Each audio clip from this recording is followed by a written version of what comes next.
believe we are on the air now. Yes, we are. We are on the air. We are live, which is scary for somebody out there that they've actually allowed us to still have a microphone. I feel like we're like the 6-year-old that's driven off with the car. We could drive this in any direction we want. Welcome to a new day in bizarre media. So it's Yeah, not no kidding. it's not your ordinary nightly news. Well, Dr. Farrell, I just want to call out some things once again for Oh those of dear. our listeners that aren't aware. Giza is now syndicated and available on iTunes, Stitcher, and Google Music, Google Play Music. So if anybody wants to subscribe, you can now carry that stuff on your mobile phone. You're to the gym, you can listen to it in your car, carry it on your mobile device, your tablet. We're global and globally syndicated. So I encourage cool. people to look into that. Okay, and also we've launched some new social media. Not only are we doing some things in Facebook that are quite new, so for those of you that are only following Joseph's personal page, personal profile, you should also look for the Giza Death Star Facebook page, and also look for us on Instagram. If you're not getting our Instagram feed, you're missing stuff that doesn't even make it to the website. So, Oh my. yeah. Oh my. Yeah. Exactly. And it's good shareable stuff. So this is the way to get that reticent cousin that we all have that isn't paying attention to Giza into our loop. Some of it's very family friendly. So just drop this on and go, hey, this might pique your curiosity. Well, so now we begin our actual show. And Dr. Farrell, something's been agitating me lately. And No. I'm getting ready to go to Florence for the holidays. Cool. And yeah, I'm going to be hanging out in Italy. And as I do, there's just one thing on my mind, and that's Mussolini. And, Jeez. it's not Fusilli, and it's not Linguini. It's Mussolini. It's Mussolini. Okay.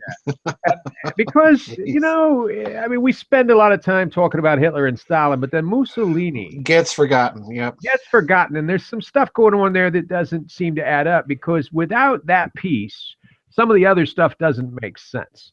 Right. So what I'd like to do is I'd like to set us up, as I often do with this show, in a little bit of historical context by reading a portion of Wikipedia, an entry, because this is now our history textbook. And in fact, Dr. Farrell, you got to admit that almost anything I'm going to get out of Wikipedia beats the heritage books that we were handed out as assignments in college that say things like Stalin is a practical statesman. I mean, you could show up and do a better class out of Wikipedia than you could with most modern textbooks, I think.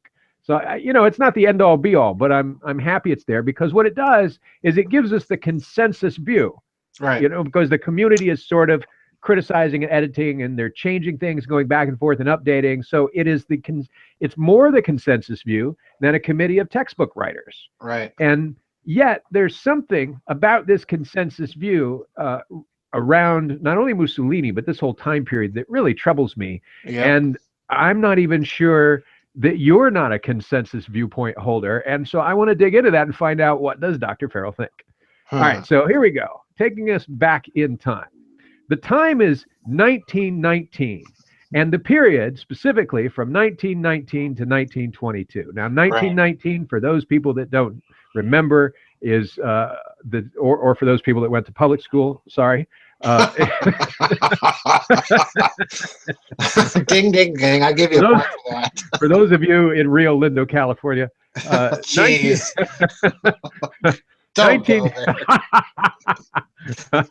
Don't go 19 or Wisconsin or okay, Wisconsin. We'll do that. Where the recount is underway. In a well-deserved recount. It shouldn't take them long. No fraud there. I mean, just get everybody together in the local cafeteria and count again. It's not going to be hard. Right? There'd be some driving there. It's like 5 hours away. 19. How do you get to the polling booth? You take a Greyhound. Yeah, that's right. Welcome to Wisconsin. But in 1919, that's more like Wyoming. But in 1919, the Treaty of Versailles happens. Right. And this period of 1919 to 1922, just a few years later, is the period of concern for me because after 1922, Nazism is in full swing. Okay. But this period seems to get neglected. I find that there's a lot going on in the lead up to Versailles, and then Versailles becomes the explanation for what's happening, and then there's some build up to 1922, and then 1922 explodes onto the world stage, and by its sheer drama, the pageantry, the bloodbaths, the big things that are moving around, what happens in that little 4 or 5 year period gets sort of neglected. And I want to zoom in because I'm really concerned that we're missing something really critical there. Okay. Right. So I want to mention that this 1919 is also the year after Oswald Spengler publishes his book, The Decline of the West. And I'm going to read this as a lead-in. This is the part of Wikipedia I'm going to read, and then I have questions that go into other aspects of this time period. So to quote Wikipedia, the book introduces itself as a Copernican overturning, operating as a paradigm shift, involving the rejection of the Eurocentric view of history, especially the division of history into the linear ancient, medieval, modern rubric, something you, Dr. Farrell, talked about in God, History, and Dialectic. Right. According to Spengler, the meaningful units for history are not epochs, but whole cultures which evolve as organisms.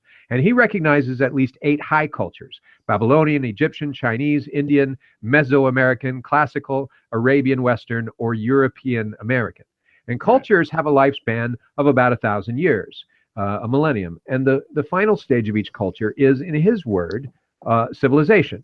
And Spengler also presents the ideas of Muslims, Jews, and Christians, as well as their Persian and Semitic forebears, being Magian, Mediterranean cultures of the antiquity, such as ancient Greece and Rome, being Apollonian. So he divides these cultures into types, and the modern Westerners being Faustian. So he has these categories. And according to Spengler, the Western world is ending. And what we're witnessing, and this again is 1918 that he wrote, just before this period we're looking at. So the book gets published and, of course, comes out in this period, okay, and takes off. And we are witnessing the last season, the winter time of Faustian civilization, meaning the civilization of European Western man. In Spengler's depiction, Western man is a proud but tragic figure because while he strives and creates, he secretly knows the actual goal will never be reached. So he's talking about the decline of Western man, the Eurocentric point of view, and this is sort of their last ride, right? And Spengler's world historical outlook was informed by Goethe and to some degree Nietzsche. And he would later further explain the significance of these two German philosophers in their influence on his worldview in a lecture he did called Nietzsche and History. His analytical approach is analogy, which I found interesting given your work, Dr. Farrell. And by these means, we're enabled to distinguish polarity and periodicity in the world. Now, if some of these concepts we're throwing around sound like gobbledygook, you're nonetheless still picking up on the general tenor of things, which is Western man is part of a sequence of types of people that are in decline. So I'm hearing a little bit of Blavatskyism involved, but I could be wrong. So lastly, a 1928 New York Time magazine review of the second volume of Decline describes his immense influence and the controversy that his ideas enjoyed in the 1920s. So when the first volume appeared in Germany, thousands of copies were sold. Cultivated European discourse quickly became Spengler saturated. So in history, this was the biggest thing going on at the time, was this talk of the decline of the West, the decline of European man, the decline of the European and Eurocentric period. And Spenglerism spurted from the pens of countless disciples of Spengler. And it was imperative to read Spengler. If you didn't read him, you just didn't know what people were talking about back then. You either had to sympathize or you had to revolt, but you had to know. And the claim in Wikipedia by this writer is, and so it remains. So I want to just drop this now, stopping the quote of Wikipedia, drop this in one further context, and then ask my first question, because I have a series, as you know, of questions that are sort of leading to what seems wrong with what may be wrong with our traditional analysis of this, okay? So everywhere at this time, there's something else going on, which is a discussion of exoteric and esoteric Christianity. Theosophy is on the rise. Gurdjiefism is everywhere. Yes. The Hermetic influence is palpable. Yep. Everyone is talking about it. And of course, there's a series of major events that we launch into in 1919 that traditionally, of course, we separate these things out. There's what's happening in the political sphere, there's what's happening in the world of religion, and there's what's happening in sort of this cultural, historical mindset that people are worried about and talking about as an academic context. Right. What I'm concerned about is Dr. Farrell, is where these things might actually align and why they might align. And so I have a core problem that I want to lay out to say this is why I'm asking you these questions. Unlike past shows, I'm going to tell you what I'm thinking about. But Okay. then I'm going to ask the first question. So what I'm thinking about is this: the traditional narrative about what happens after 1922 is all about 1919. It's all about Versailles. It's all, the story is that there was an inadequate settlement for Germany and some of the other states in Versailles. We robbed them. We hurt them so much with the punishment. It was like after the American Civil War, Reconstruction devastated the South, and it made them angry and it made them rebellious and want to come back and seize their centrality again. And so out of this, Nazism grew. It grew out of this resentment over Versailles, and it's what allowed Hitler to take power. Okay. Right. But if that were true, I would have to just completely ignore some things happening in aeronautical technology, things happening in religion, some other historical context stuff that whether Spengler's right or wrong, he's talking about, and a whole host of just things going on in the economic and banking world. Mm-hmm. There are things that I would just have to blow off and go, yeah, Versailles explains the whole thing. And then I would do what happens with Orthodox Christianity, which is you have Jesus, you have the disciples, you have Constantine, and then boom, you have complete absence of anything happening until 1600 years later, Martin Luther comes along, and boom, that explains the Protestant Reformation, and we go on from there. And so this is a shorter time period, 4 or 5 years, but supposedly there's Versailles, and then boom, we just fast forward 4 or 5 years in which a lot of stuff actually happens. Yes. And jump right to 1922 when Hitler explodes onto the world stage. That's 1922 is the year he's thrown in prison. So here's question 23. number one. 23. Okay, it's 23 and 24. He's in prison. Correct. Yeah. Right. Sorry. And then, so here's my first question, because in my attempt to unpack this, it seems like a very large thing. I feel like the night I saw you, Dr. Farrell, with your living room table covered entirely with butcher block paper, and there were maps and diagrams and drawings linking the Bilderbergers were up in some corner over here, and there was Madame Blavatsky in some other corner, and the Rockefeller was down, and you had this enormous thing, and it was flooding over into the countertops in the living room. And I was like, God, this is so big, it's freaking me out. So I'm going to have to come to Dr. Farrell and ask one question at a time. So here's question one. So Mussolini is a revolutionary socialist. So yes. And Hitler is a national socialist. So it sounds like a dumb question because, again, the textbook answer, I already been through that textbook. I know what the textbook answer is. But how did Mussolini and Hitler turn socialism into fascism? Mussolini in 1919. And how did they therefore become violent enemies of the left, co-opting what looked like an essentially leftist thrust? Because to pull that off in the course of less than a year, to completely flip the left into the right, seems like a task that might take you a generation, but they did it in a few months. Why is this? What's wrong with this narrative? Well, number one, you're absolutely right. The whole narrative of trying to pin all of this on the Treaty of Versailles is kind of ludicrous. Although you have to point out that Mussolini, when he marches on Rome with his fascist black shirts, this was a political talking point. Let's put it that way. It wasn't so much an actual true narrative, particularly in Italy's case, because Italy was an allied power. But Italy, in order to enter the war, had been promised certain things secretly in the Treaty of London. And Italy felt cheated after the Versailles settlement. It regained the Austrian Tyrol and Trieste as a port, but that was about it.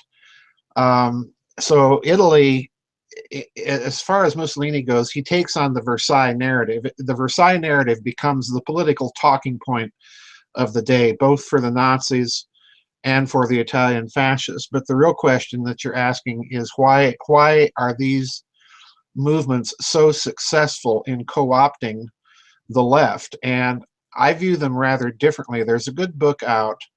I forget the author's name, but it was the title even escapes me, quite frankly, but it was something to the effect of the rise of liberal fascism.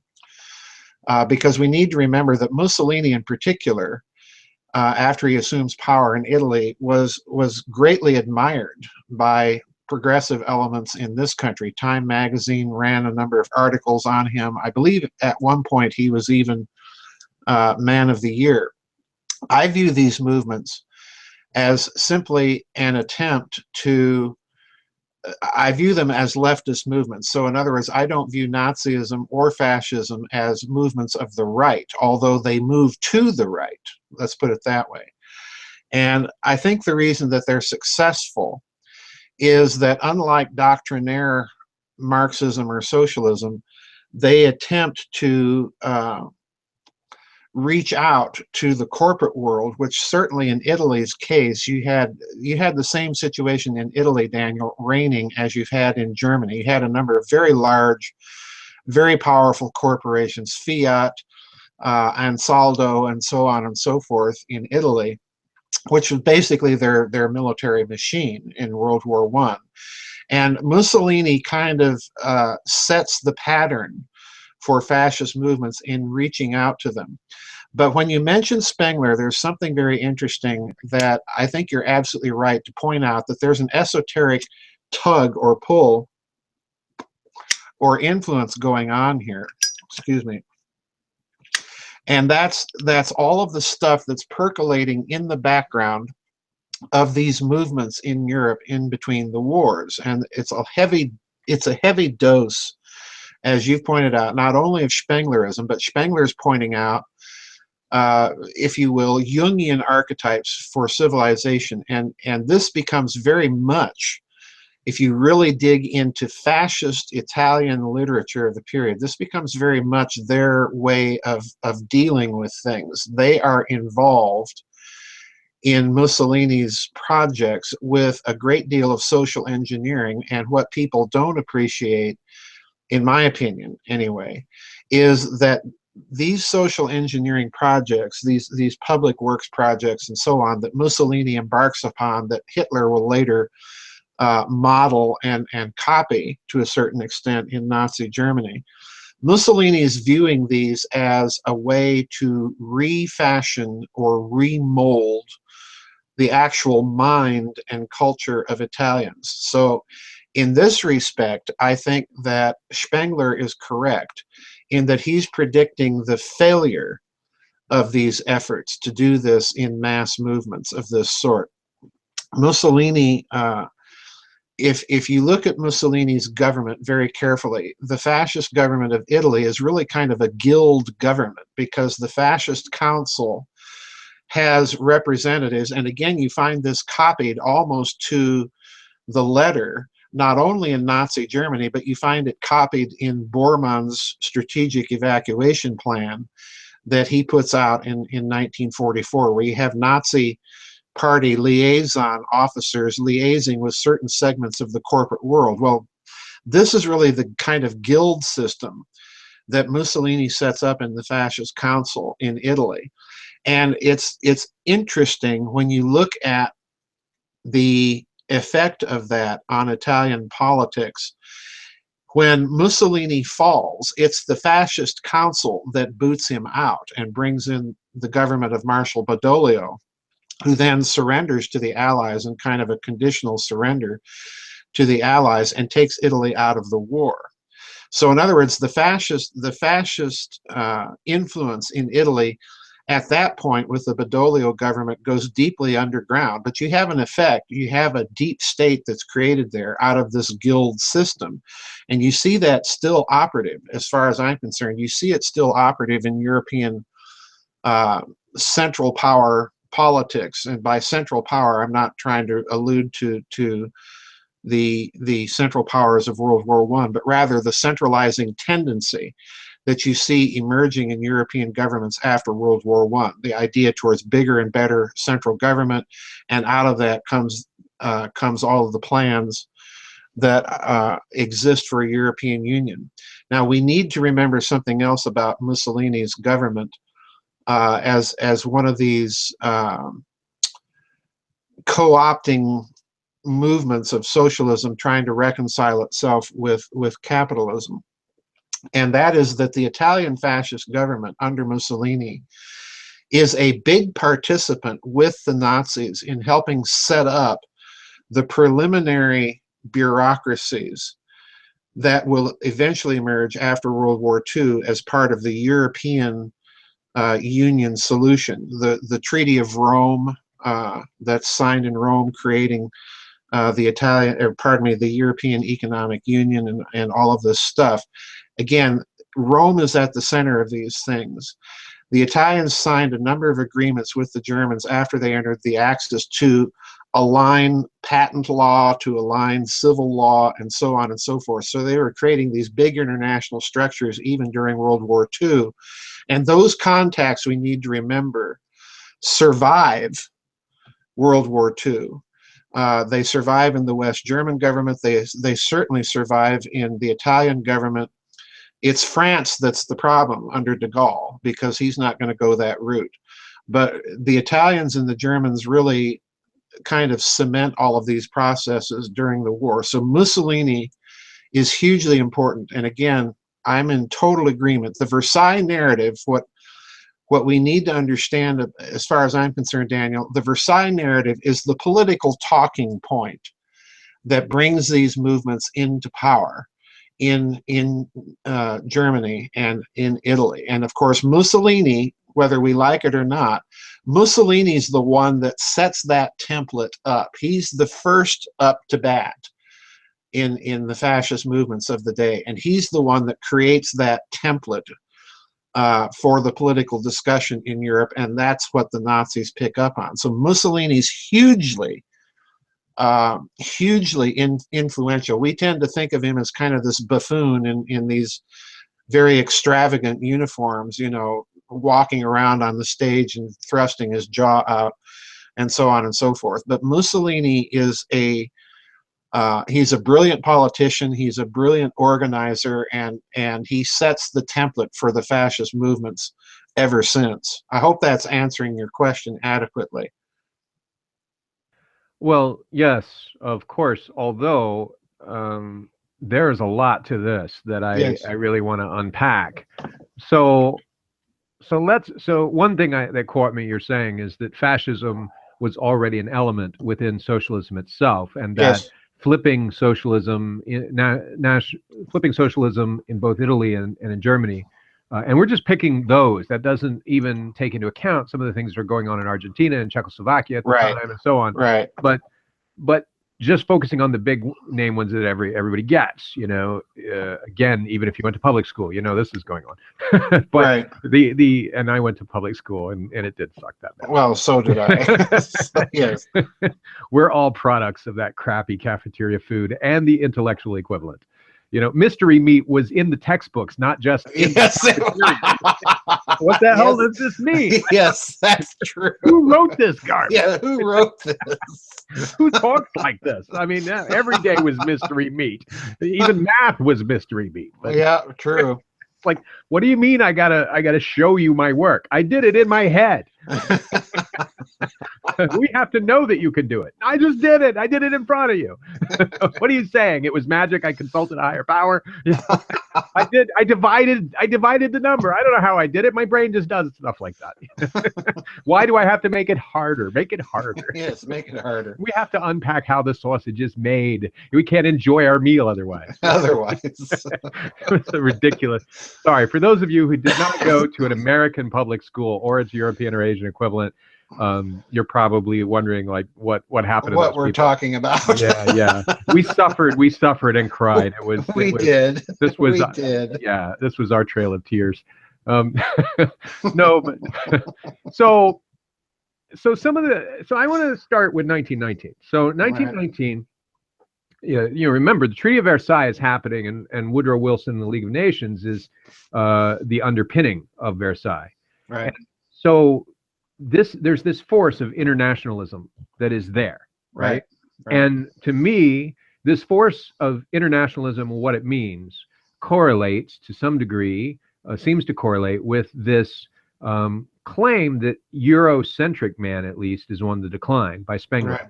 And it seems to correlate with the nationalist dissatisfaction of Germany and Italy and some of the other nations involved. Yes. Seems to be a nationalist reaction to it.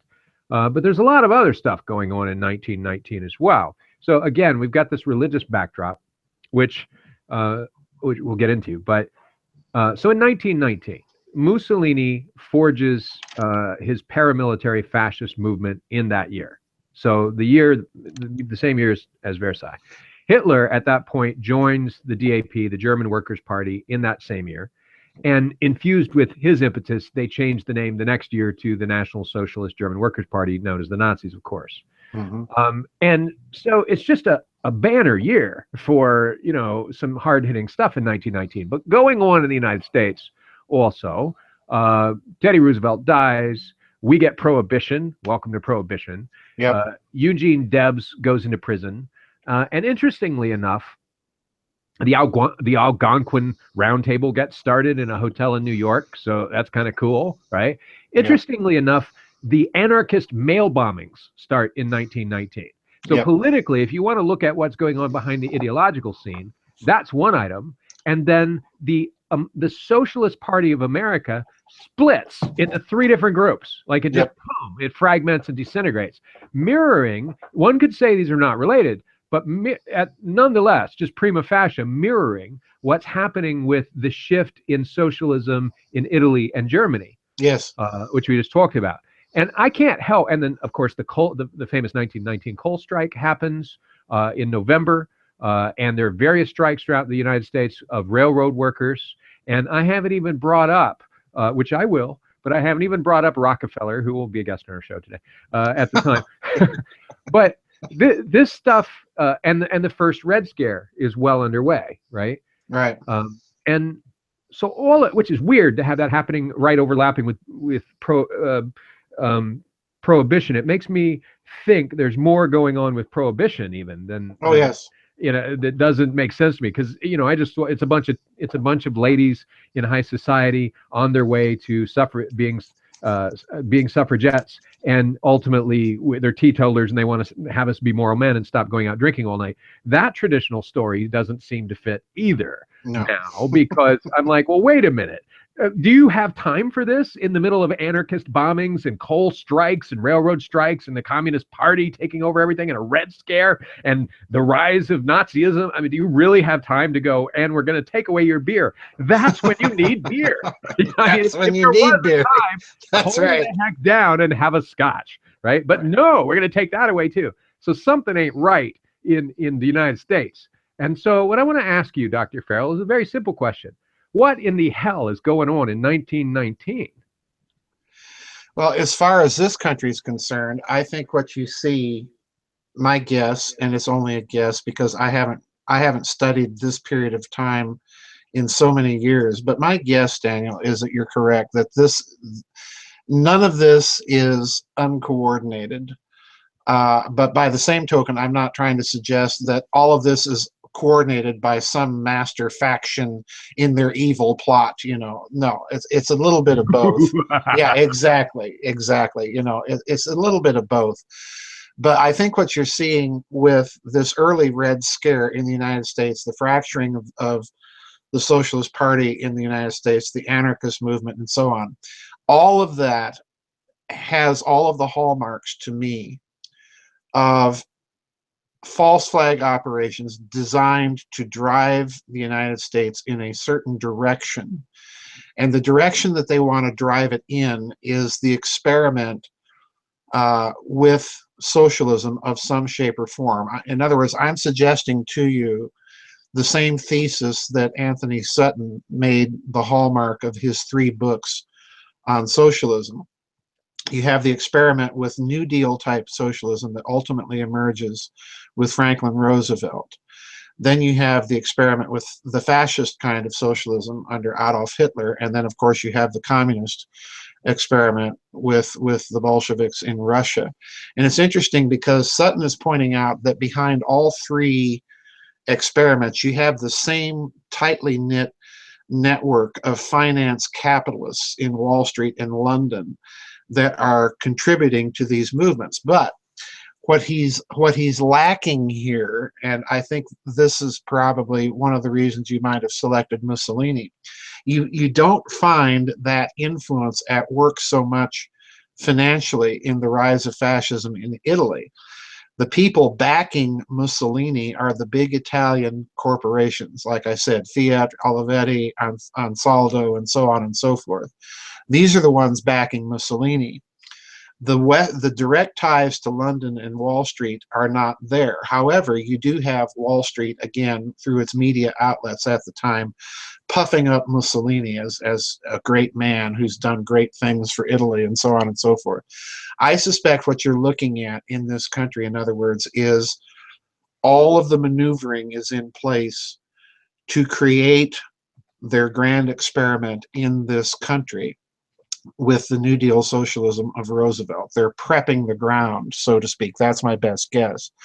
And in evidence of that, I want people to remember that the election of Herbert Hoover in 1928 is followed almost 6 months after his inauguration with the Great Depression, with the collapse of the stock market. And Hoover, of course, takes the fall for the Depression because Hoover is essentially an old-fashioned laissez-faire capitalist. He doesn't believe in government intervention in the economy in any way, shape, or form. However, people have to remember that the Depression was as much about the tightening of credit by the Federal Reserve and the large banks in this country as it was about the stock market crash. In fact, the Depression was really, in my opinion, kind of engineered into existence by these high financial powers. They want Hoover out of there. They get him out of there. They bring in Franklin Roosevelt. And when they bring in Franklin Roosevelt, then you see the same factional infighting happen.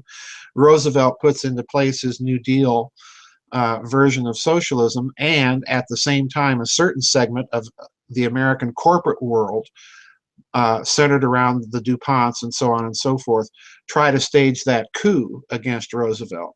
Now, that's important to me because it suggests that something is going on in a very deep way, of a big struggle between finance capital, which put Roosevelt into office, and actual manufacturing or equity capital represented by the DuPonts. If you look at the fascism of Italy, what you have there is precisely the big corporations, the manufacturers that are backing Mussolini. You don't see the presence of the big banks until after Mussolini takes power and then basically clamps down the fascist control on the financial industry. In Adolf Hitler's case, however, in Nazi Germany, you see not only the big corporations, the big manufacturers, Thyssen, Krupp, Vereinigte Stahlwerke, and then later, of course, IG Farben. You see not only the manufacturing sector backing Hitler, but you see the banking, the finance capital sector banking Hitler with a lot of American money, it might also be pointed out. So you've got both factions represented with Hitler, but just the manufacturing capitalists represented with Mussolini. So there's the way I'm looking at it, looking at all of this whole, Daniel, is if you look at the United States, you look at Nazi Germany, you look at fascist Italy, you're seeing these factions play themselves out. There's a big struggle for power.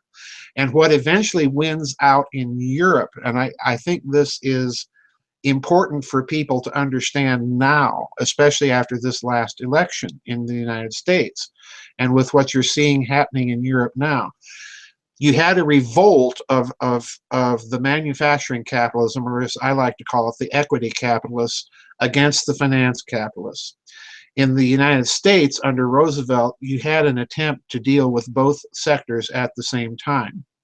In Hitler's Germany, you had a clear an attempt to deal with both sectors, but ultimately Hitler sided with the equity capitalists, with the manufacturers. In Italy, Mussolini comes to power because those people are backing him. So I hope I'm picking up on where you're trying to go with this.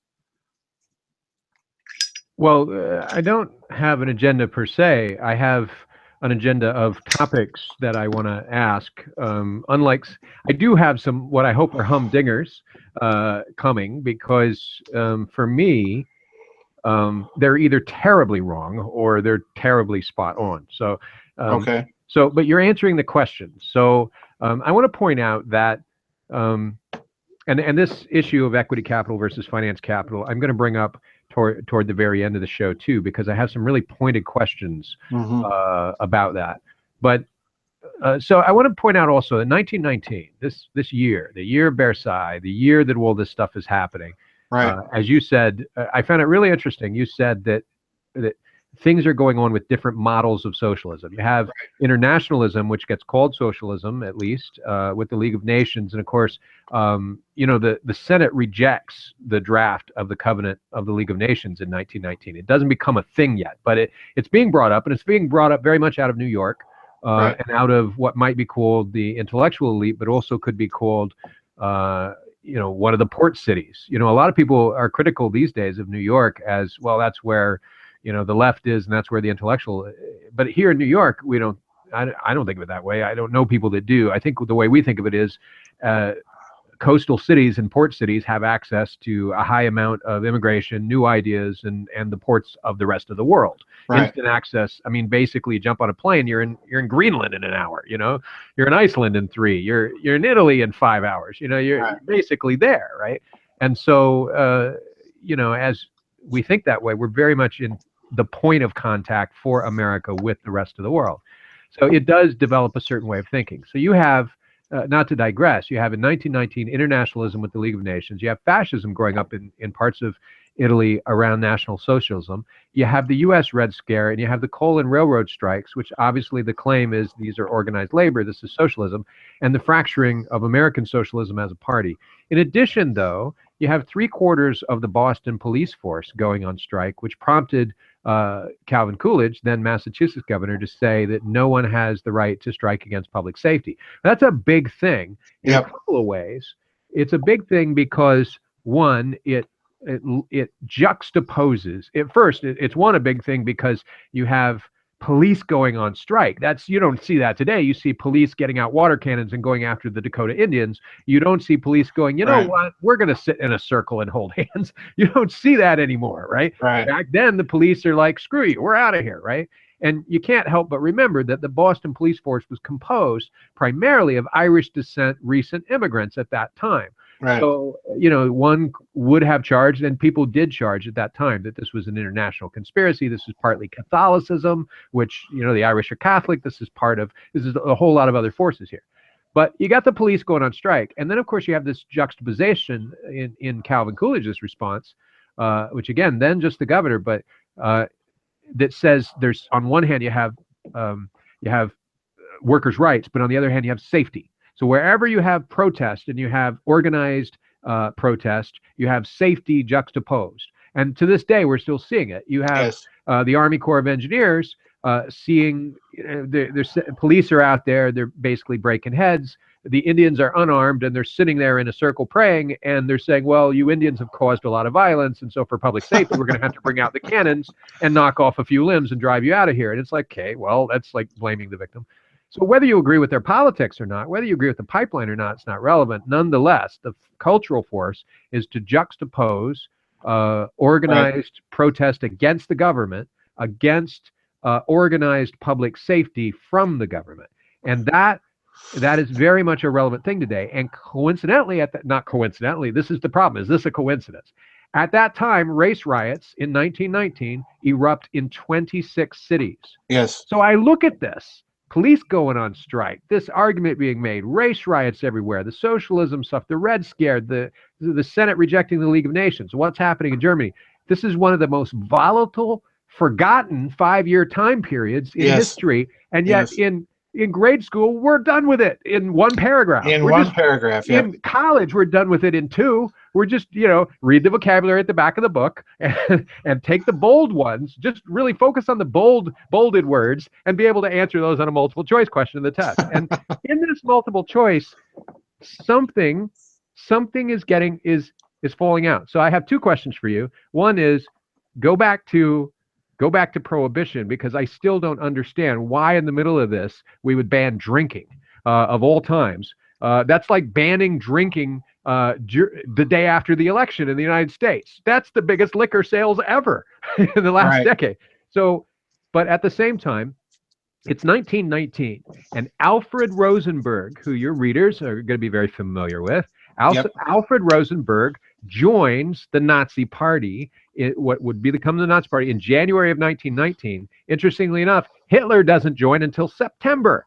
So for the first 3/4 of the year, Rosenberg is in there setting things up. And Rosenberg is a Tula Society member along with Eckhart.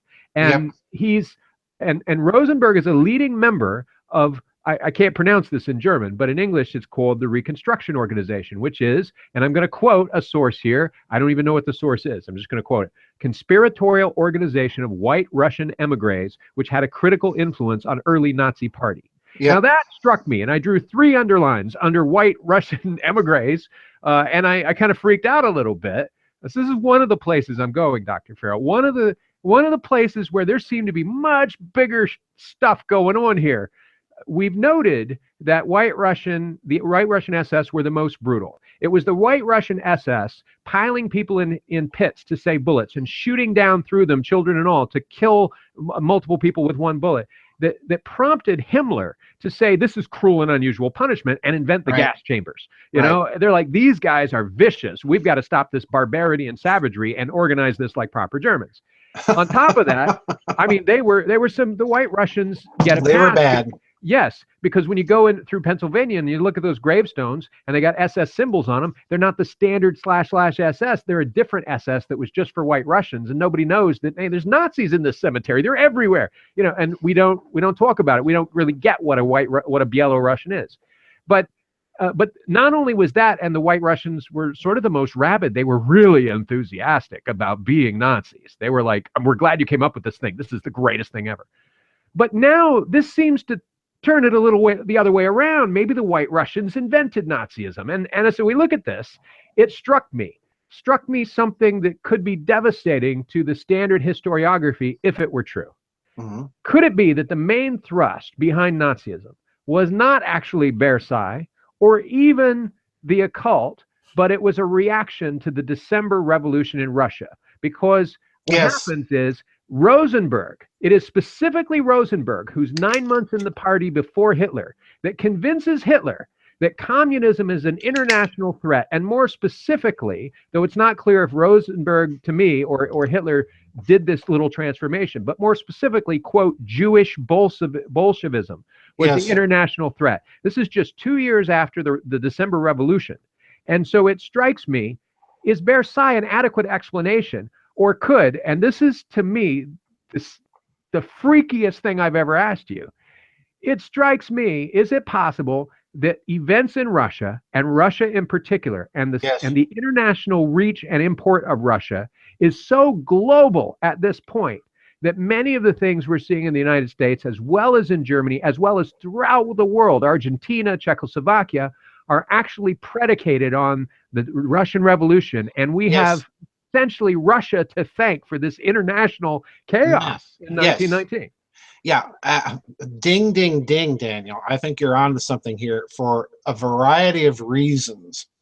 I have never addressed this in any of my books other than to hint about it. Let's look at a bunch of odd facts.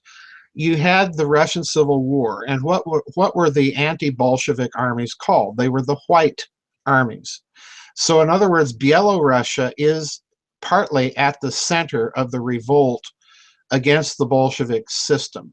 All right, it's there long before you have any sort of Alfred Rosenberg anti-Jewish, anti-Khazarian Jewish expression. However, the White Russians are pointing out something that is true. If you look at the Bolshevik leaders, what are a lot of them? Well, a lot of them, not all of them, but a lot of them are secularized atheistic Jews. Leon Bronstein, or AKA Trotsky, being the most famous example. Perlmutter, Khrushchev's wife, was a Jewess, and on this goes. You had Bela Kun in Hungary, aka Cohen. You know, that's the Hungarian version of the name Cohen. So you had all of these Bolshevik leaders, and the White Russians are revolting against this. And in the West, you have the Tolstoy Society, which represents kind of the royalist monarchist expression. You have, of course, you have those sympathies clearly enunciated in parts of the Orthodox Church, the Russian Synod, or Rokor as it's known. All of this is going on at the same time. You even have the Rokor Nazi liaison. You know, Adolf Hitler gave money to the building of the Rokor Cathedral in Berlin in after he took power. So you have all of these connections that are driving things. This continues on up into as far as the 1980s, when you have the emigre organizations from Russia, Belarus in particular, backing the candidacies of Ronald Reagan initially, and then, of course, George Herbert Walker Bush. You had the Democratic researcher Russ Belant wrote an excellent little book during the campaign with Michael Dukakis back in 1988 called The Old Right, New Republicans, and the Fascist something or other, in which he pointed out that a lot of these emigre organizations that go back to the Russian Civil War were heavy Republican Party backers. All right, and I've mentioned that book several times in my various books on the Nazis. You had, of course, George de Mohrenschildt, the famous fellow that's hovering on the edges of the JFK assassination, again from White Russia. So from Belarus, so you have a Belarusian German basically that's hovering in all of this. So I do think that you're absolutely correct that there is a backlash of organizations that were created during the Russian Civil War that propagate throughout Western Europe and become highly influential. You've mentioned Rosenberg with the Nazis, but it's not just Rosenberg with the Nazis. You find this same influence. You've mentioned Czechoslovakia. You've mentioned Argentina. We need to remember at the time that Edomilo Ferro, my namesake, who at the time was, I believe, president of Argentina, kind of a front man for Juan Perón and the colonels that will later take over. All of these people have their connections with these pro-monarchist Russian Civil War, international fascist types of organizations. And they are feeding and fueling a lot of this fascist backlash in Europe. Mussolini, as far as I can recall, Daniel, Mussolini kind of jumps on that bandwagon late in the development of Italian fascism when he finally joins the Axis. But it is there. It is an influence. It has never, to my mind, Daniel, been adequately investigated. But I do think that there is organization here. A lot of it's coming from the Russian Civil War period. It hasn't been adequately investigated because it leads to a lot of murky places. It leads, as I've indicated, to certain elites within the Republican Party establishment. It leads to certain elites within the Orthodox Church, particularly in the West, meaning Europe and the United States and Canada. It leads to very, very weird, murky connections with the Kennedy assassination. It's never, ever been adequately investigated. If you're Adolf Hitler, or if you're a Hermann Goering, or any of these people that are part of the Nazi hierarchy, and you're looking at all of this stuff that Rosenberg is laying out, and then that subsequently becomes the basis for not only Nazi ideology, but much more importantly for Nazi intelligence operations under Reinhard Heydrich. You'll recall that it's Heydrich that has access to a lot of this stuff that's presented by Rosenberg and his research team, and also by Goebbels at the propaganda ministry. Heydrich has access to all of this stuff. So what Heydrich does is he interlards all of this information and plants a few false trails and then leaks it very deliberately to Stalin, okay? And Stalin, because of these leaks from Heydrich, although Stalin is not aware that this is ultimately coming from German intelligence, Stalin then initiates the purges against a lot of these people that are supposedly part of this international monarchist network. And as a result, Stalin cripples his own officer corps severely. I mean, he eliminates Marshal Tukhachevsky and so on and so forth inside the Soviet Union. You know, Tukhachevsky was a brilliant man, a brilliant strategist. So this international, I don't want to call it Nazi international because that's not what it is, but there is a post-Russian Civil War white royalist anti-Bolshevik international that's clustered around all of these Belarusian, Ukrainian, Baltic emigre communities that definitely then feeds itself into the Nazi Party, but it survives as kind of its own independent wing after World War II. So I definitely think you're onto something here. Well, so I'm going to pause and back up and ask a couple of questions that I'm not yet hearing answers to. And it's okay if you don't have the answers. I'm sorry, I may not have the answers. No, that's okay. But I still want to underscore them just in case, because they're fascinating, and maybe some of the listeners have the answers and can share them in the comment section. But first I want to say that there's a heck of a lot going on in the world. It's really easy to do a certain thing in history that, having gotten one of my degrees in history, I would counsel against, which is we have a tendency to look at what's happening in a given place in the world at a certain year, like 1919, and then to look at what's happening in the U.S., and then just to go back and forth. What's happening in the U.S., what's happening in the world, or in that place, what's happening in the U.S. And that's not, that creates a very Amerocentric look at history versus looking at what's happening in little places like Poland and Japan, right, at the same time, and getting some real context. Like it helps to know, if you're studying Charles Dickens, what was happening in the United States when Charles Dickens was writing. It helps to know, and who else was writing at the time, and so on. So as I look, though, there are a lot of things going on in 1919. So the Koreans are standing up against the Japanese, right? This colonial occupation. You've got the May 4th movement opposing foreign colonizers in China. Yes. So you have all of this anti-imperialistic action as well. So you've got the context of fascism, you got the context of internationalism, you got the context of socialism, and you got the context of colonialism and sort of the revolt against it, right? And you've got massacres going on. You've got the British massacre, 379 Sikhs, the British and the Gurkhas do in India. And this is, by the way, 1919 is the year that Gandhi initiates his campaign. Right. So the launch of Gandhi, for goodness sake. You have this event called, I forget what it's called, the Pinsk, something like that. And it's the Pinsk massacre, where on April 5th of 1919, in Poland, they round up and just massacre 35 Jews who were accused of Bolshevism, right? Right. So and I could go on. I could spend the next hour listing events that are happening around the world, but it boils down to public protest, resistance. It boils down to massacres and widespread bloodshed.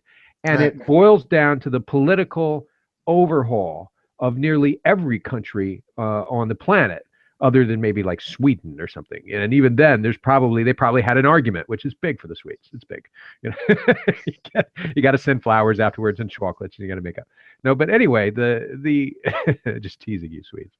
But it strikes me that there is a huge underlying force for chaos Yes. in the world at this time. And, even just the anarchist bombings in the United States, that's just one thing. And of course, I mean, do we really need an anarchist scare in the middle of a Red Scare, in the middle of a rising Nazi Germany scare, in the middle of a scare of other things at the same, race riot scare? Right. Everybody's terrified. There's fear against people that are not like you, that are Right. of a different country, a different color, a different race, a different political persuasion, a different anything. Right. Fear is intense. And so I have really three questions I've been trying to get at. And this is where I'm stopping to try to get at them. Number one is, what force on earth could be trying to stir up just fear for fear's sake about anything different than anybody? It strikes me as that's beyond Nazism. It's beyond socialism. It doesn't necessarily serve the Soviet Union. It doesn't necessarily serve the Nazis, who aren't powerful enough and don't have their hands in everything yet. I don't even know that it serves the occultists. I don't know that the theosophists benefit from this. I don't understand. It's almost as though there's a calculated attempt that is so far reaching in every country on earth that it has the ability to stir up absolute chaos. In each place, it's logical what happens, even if it's terrible and wrong. But in some places, like the United States, it's like 20 things at once, and they're all intense and different and opposed. Right. So it seems like there is an intelligent, like somebody somewhere that has some ability beyond this is stirring up chaos. And if not, how does one explain the coincidence? So that is question one. Question two is, again, why prohibition? I just don't understand. Is there more behind prohibition? And number three is, what about this juxtaposition of, and it seems to be everywhere. It seems to be in Korea. It seems to be in other places where people are marching. It seems to be with Gandhi in India. There is a constant dialogue in all these countries of two things, not just chaos, but organized political protests on the one hand by people banding together, versus public safety organized by the state, crackdowns and police actions. Right. This seems to be a banner year for this stuff. What's going on? All right. Like you, I sense that there is design to it, a force. Okay. Yeah. Like a clock, but we can't Like see a the clock, clockmaker. but we can't see the clockmaker.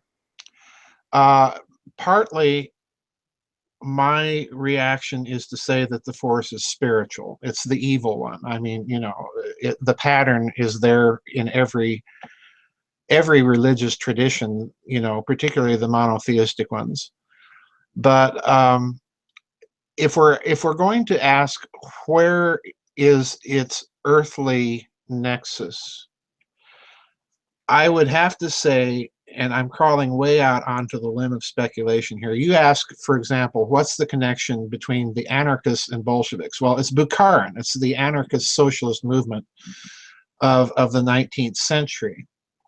The revolution in Europe in 1848. A lot of this inspired by the socialist movements at that time. And then you have the radical anarchist wing of this, represented by Bukharin and some of these people, that attempt to create chaos in order to destroy the old, to bring in the new. But if we're going to look for an historical nexus for these ideas of a utopian,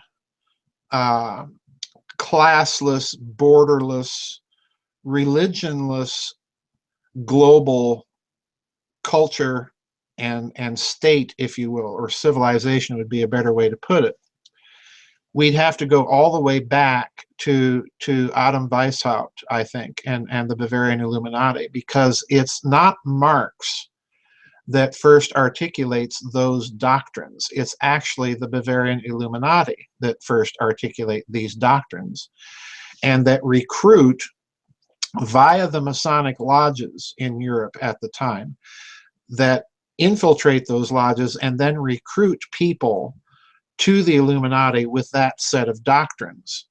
So if we're going to look for an earthly force or forces I would say the historical inspiration is coming out of the late 18th century with this radical Illuminist sect that then weeds itself into Masonry. And it's Masonry, I think, if you look at it a certain way, it's spread all over the world. It has its own on the ground human intelligence, as it were, in its little lodges, and you can never tell, because of the way that Weishaupt sets up the Illuminati, you can never tell if you're dealing with someone who's deliberately penetrated these lodges on behalf of the Illuminati sect, and I think that's the most apt description of it. But if you're looking for an earthly force, I'd say it's there. It's these illuminated doctrines that Weishaupt first proposes, that Marx really just kind of makes public and gives academic footing to. But the doctrines themselves, classlessness, an essentially secular atheistic society, the banning of religion, the banning of borders, and so on and so forth, all of this is coming out of Weishaupt and the Illuminati. So that's my guess in answer to your first question. So then why prohibition?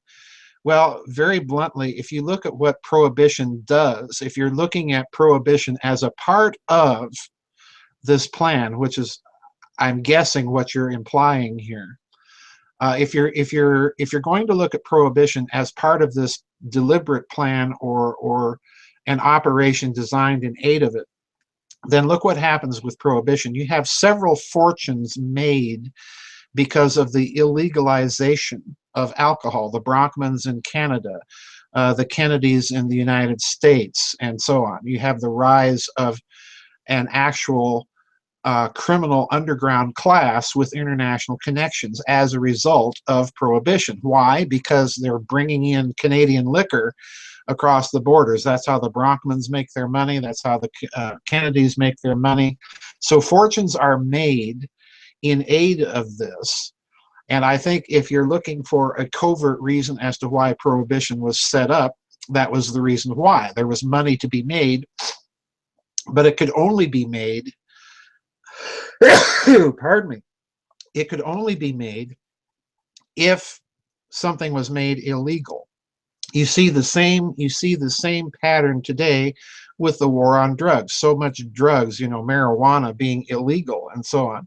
They're making a lot of money from the illegalization of, in this case, a plant. Okay, so if you look at prohibition in that sense, and I think there's a certain amount of evidence out there that could be the case, that yeah, again, you're creating chaos, making money to fund your operations at the same time that you're doing all of this other stuff. So then we get to the protests versus the public safety movement. Well, fascism is precisely in this respect the ultimate expression of, quote, public safety. The boiling down of culture to the lowest common denominator, and we're here to protect you against all of these anarchists.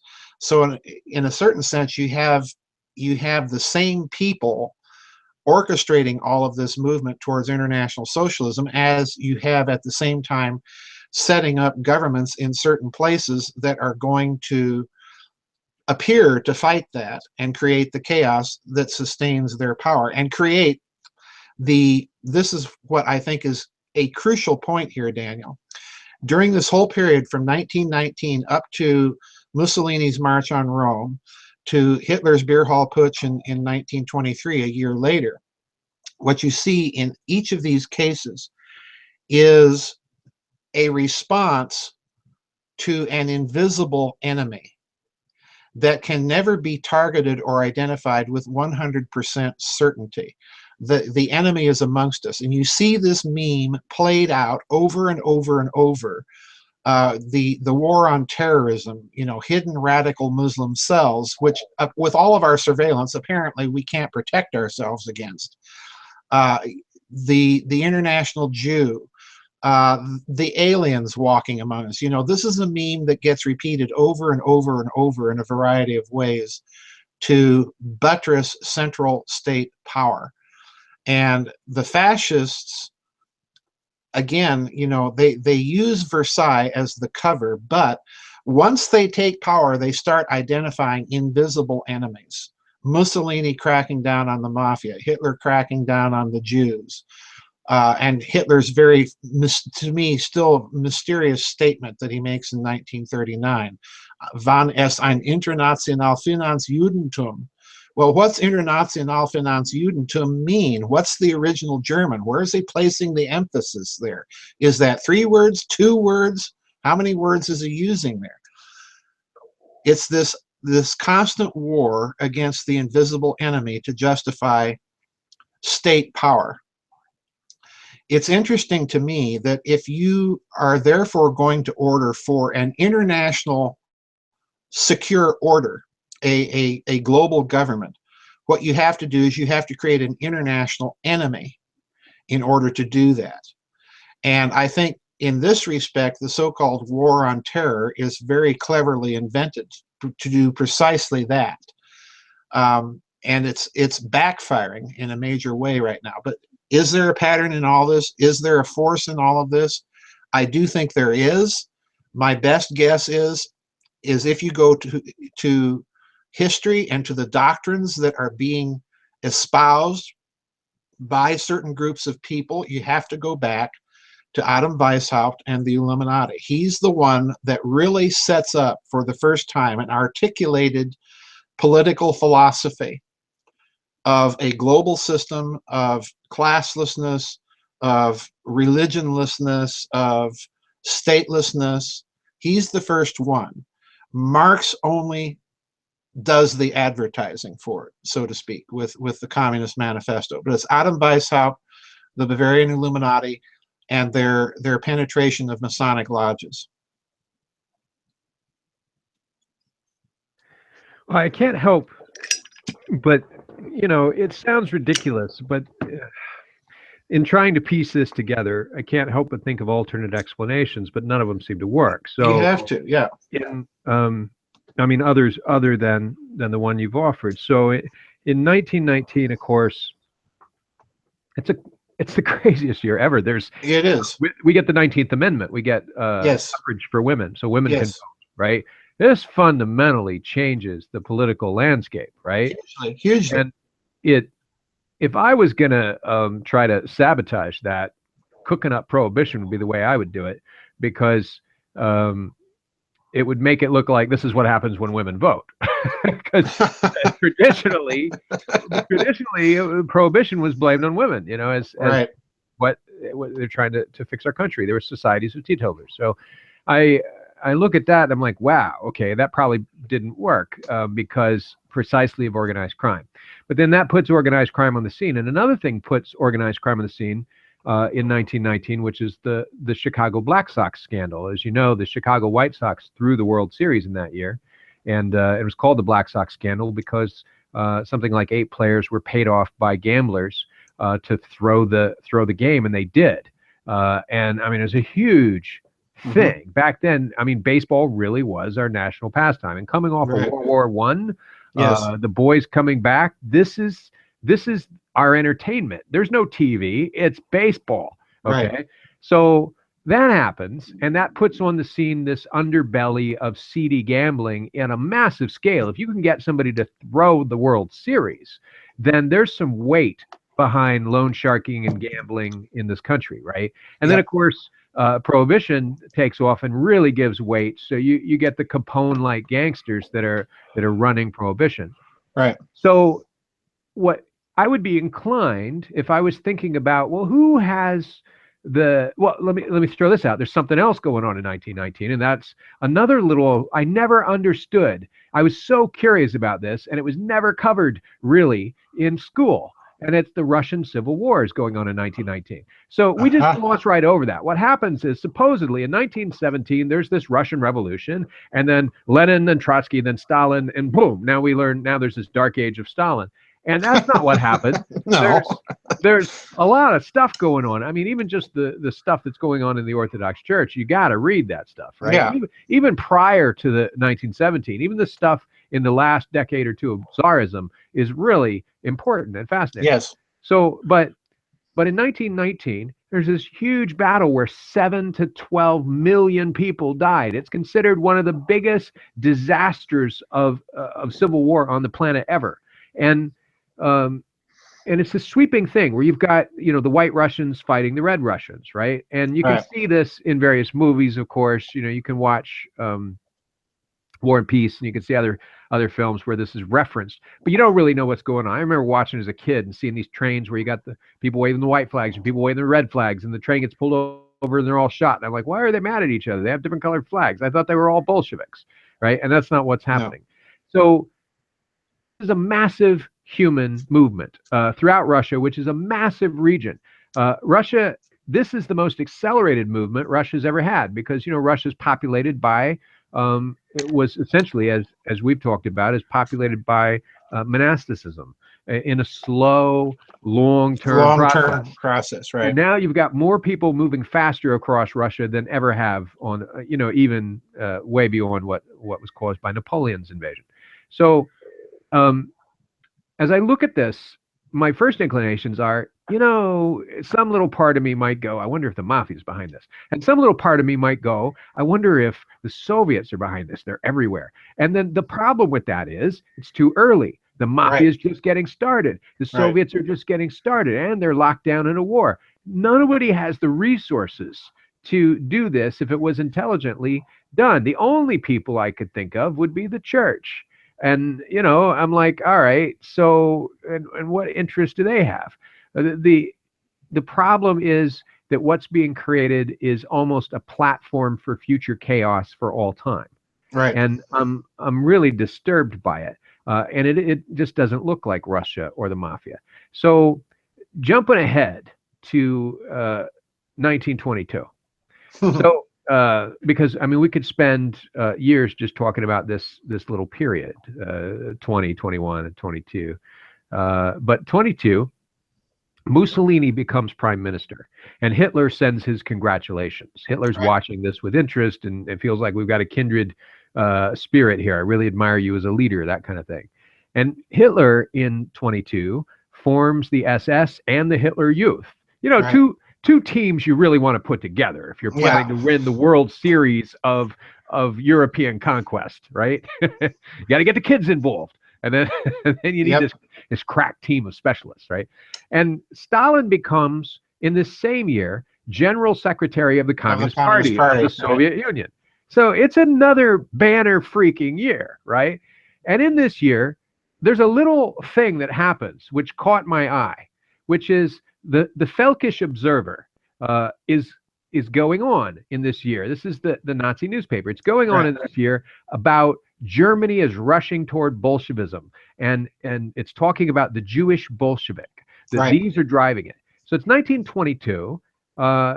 Soviets are done with the internal revolution. Stalin's in power, okay, and I mean, Trotsky's not dead yet, but this is the year that Trotsky retires. He's been shot in 1918 through the neck. They try to take the bullet out. There's a stroke, and he's on his way out, right? And he's Right. writing this denouncement of Stalin, arguing that he should be removed, and his wife is hiding that stuff, hoping he'll recover. And also, we don't want him shot, which is exactly, of course, the end is that Trotsky's eliminated. But so this is a really interesting a time to be saying that the Bolsheviks are going to take over the world, right? And it's Jewish Bolsheviks. And I found it interesting because in that exact same year, in 22, the New York Times reports that Hitler is probably a lot tamer than his own rhetoric. They basically come out and say, look, he said all that stuff to get elected. He said all that stuff to get into power, but he was exaggerating. You can read this article. It's November 21st, 1922 in the New York Times. He's exaggerating the anti-Semitism in order to gain more political support. They called it political deafness. They basically said it's deafness more than it is bigotry. It's basically strategy. It's not real. Don't worry about it. Right. Exactly. And of course, we know that's not true, but it is interesting that this is in the same year that there's a campaign by the Völkisch Observer, which is an important paper in Germany at this point, to claim that the Jewish Soviets the Jewish Bolsheviks are going to take over the world. There's a campaign starting in the New York Times to say, don't worry about it. It's all going to be all right. It's Right. our Neville Chamberlain thing. And I just one more thing, which is, and I have more, but for now, in 1922, John Hyland is the mayor of New York. Okay, Hmm. Hmm. and he says, and I quote, "Obviously, there's going to be no peace or prosperity for mankind on Earth as long as it remains divided into 50 or 60 independent states, and until some kind of international system is created. So the real problem of today is that of world government." So you have these different voices coming out, right? And it strikes me that this is a battle, that it is not potentially, and this is just speculation, but it is not potentially one overriding intelligent force stirring up chaos. But in fact, what we're seeing is a battle of two or three different ones. And it's not Yes. just a cultural impulse, but there are people behind the scenes, and they would have to have international reach. And that exceeds what the mafia did. They would have to have it. They might use the mafia. They have to have international reach that exceeds what the Soviets have. It has to be transnational, and they have to, because at this time the Soviets are lucky to be holding on to the Soviet Union after their civil war, and they've lost a lot of people, right? Yes. And they're still being opposed by the white Bolsheviks who are growing. I mean, the white Russians who are growing in Nazism in the East, so Right. and in the West. So, uh, I'm sorry, part of Russia versus part of Europe. So I don't know what these forces are, but I have some thoughts, and I want your thoughts. Well, I love doing this yeah, because I know you do. there's something going on here, Doctor. you don't even toss out a question on that one. I'm I just just want to supposed to. make. I just want to put some nervousness into your diet and see what you do with it. Well, look, I'm in agreement with you. There's at least three different things going on. You've got the internationalist crowd that's arguing for global government or some sort of global system. And it's interesting if you look back at the rhetoric for globalism, how it's changed from that time up to this time. Because back then they're arguing for a global government. Now they're arguing for a global system based on the governance by corporations. So in other words, it's fascism on steroids is what they're arguing for. Government is obsolete. They're arguing about, corporations doing all of this and running all of this and doing it via networks of trade agreements and contracts and so on and so forth. And I've pointed out to people several times, corporate charters don't include the Bill of Rights, at least not in this country. So there's a problem. But you've got at least that faction arguing for an international order, and it's split into two sub-factions: global government versus corporatized government. In either case, you're dealing with a fundamental form of international fascism. You've got the international socialists, the communists. You've got the pro-national reaction in Germany and so on. So you've got at least three different ideologies out there all competing against each other at the same time. So in other words, I've never said, and this is partly the reason why, I've never said that I believe in one grand unified conspiracy theory, all right? My previous remarks about Illuminati and so on notwithstanding. But you are right, you have to look at some organization that is transnational in nature, able to pull this off at that time. And the only organizations that existed with the strength to do that at that time were the Russian Church and the Vatican. All right, those were the only ones. Well, see, I was carefully. The reason I didn't ask a question, Dr. Farrell, is those were exactly my conclusions. And I was Yes, carefully stepping between those two landmines because yes, that doesn't make any sense. If you Google the phrase timeline of the Roman Catholic Church, and you right. look for the years 1919 to 1920, guess what? They're not on the timeline. They're There's not on the nothing that timeline. happens. It is a dark blanket of nothingness in that time period. 1918, there's something. Well, 1922 at the end, there's something. But in between, there's nothing. And it just strikes me that how can this be? Is this really potentially an ecclesiastical yeah, I think it battle is. with yet a third force, which is a religious movement sweeping the country at the time, driven by meetings and reading societies and Right. theosophical societies and lodges and things like that? those three players, you mentioned those two. I'm adding The essentially Freemasonry and right. parents in. If this was anything, it strikes me as a religious war, and that seems such a crazy conclusion that I was going to let you say it. No, it's. I don't think it's crazy at all. You know, I go back to what I used to say when I was teaching medieval history, and you were there for it. You cannot understand the Middle Ages from an American secular point of view. It's impossible. You have to know the conceptual basis of of the Middle Ages, which is in theology. But if we look at the ecclesiastical possibility here, I've pointed out that the ties between the most extreme form of Orthodox monarchism and Nazism are there in the relationship between the Nazis and a particular jurisdiction of the Orthodox Church. If you look at Roman Catholicism, there's an interesting thing that happens during World War I with the so-called Fatima revelations in Spain. And if you'll recall, it's part of those revelations that the Pope has to consecrate Russia in order for Russia to be converted from its atheistic path, has to consecrate Russia to the Immaculate Heart of Mary, all right, to convert Russia, all right.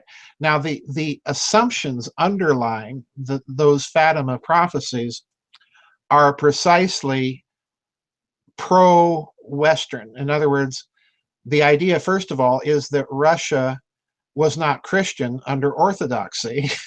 And number two, to convert Russia, we have to dedicate Russia to a specifically and exclusively Roman Catholic form of pious devotion, because you don't find Sacred Heart of Mary or Sacred Heart of Jesus in Orthodox practice of piety. So in other words, there is an ecclesiastical war underlying all of this, and that in part is announced by the fact that in 1922, Mussolini and the Vatican signed the Concordat, which basically reestablishes the Vatican as a sovereign diplomatic entity in international law. So in other words, you had the period from the collapse of the Papal States and the First Vatican Council with the unification of Italy in 1870 and 71. The Papal States were no more. So in other words, the Vatican was no longer a sovereign secular entity. It's the Concordat with Mussolini in 1922 that reestablishes its recognition by a united Italy as a sovereign diplomatic secular entity. And as part of that, Mussolini pays the Vatican, I think it was 90 million gold lira as part of the recompense for the loss of the Papal States. And the Vatican, in turn, took that money and, of course, created a huge amount of wealth since that time. That is replicated with the Concordat between Cardinal Eugenio Cardinal Pacelli, prior to him becoming Pope, Pope Pius XII, when he, as Apostolic Nuncio to Germany, signs a similar Concordat with the Nazi government, all right? So in other words, there is an ecclesiastical aspect to all of this that's hanging and hovering in the background, and it's the old, as far as I'm concerned, it's the old implications of the schism between the Eastern and Western churches, precisely over the claims of the papacy to and please note the words here, to a universal and immediate jurisdiction, which are announced at the First Vatican Council in 1870 and 71. So there's a secular claim to power that the papacy reiterates at the First Vatican Council in no uncertain terms under Pius IX. So there is, as far as I'm concerned, an ecclesiastical dimension to this. It's interesting, if you look at these concordats, to look at Russia under Stalin and what Stalin does in 1936 in Russia as he's looking at what's happening in Western Europe. What does Stalin do? Well, he makes that agreement with the locum tenens to the Patriarchate of Moscow, Sergius Metropolitan Sergei Strogorodski, I think it was his name, where essentially Stalin restores the old Peter the Great system of a synodal government of the Russian church by laymen, and insisted that clergy be recruited to the Cheka to spy internally and create the internal mechanisms of control in the Soviet Union, in return for the church being able to reopen a certain limited number of seminaries and churches. It's Stalin that does this.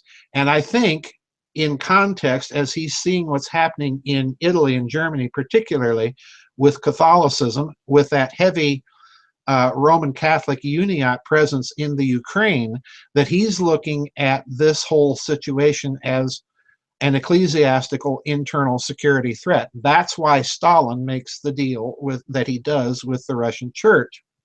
And you know my take on it, which I mentioned way back in Russian history, was that in doing so, what Stalin actually did was he made a certain segment of the Russian intelligence apparatus the repository for the old national culture and traditions.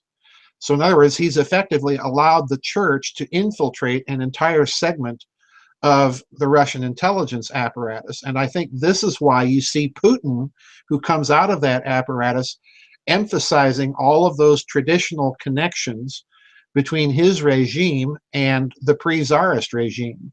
You know, prominent displays of the Romanov eagle. They want to bring the Romanovs back to Russia, and so on and so forth.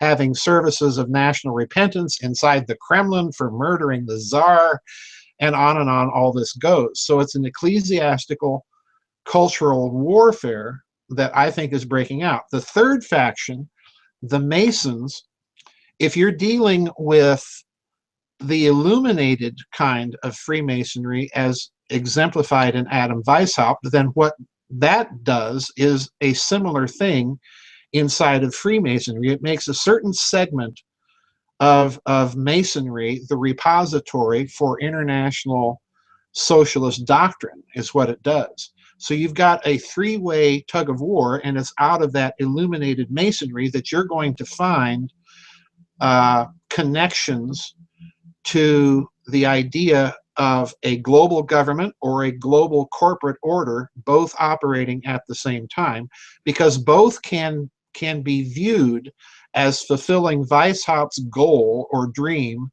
of a global order in which there is no influence of religion and there's no influence of national culture, and there's an eradication of classes and borders and princes, to use his words. So yeah, you've got those three things going on here. Well, I look at the time period, and there's a couple of overlapping layers that are confusing. So we've established, because we've left out a big elephant in the room.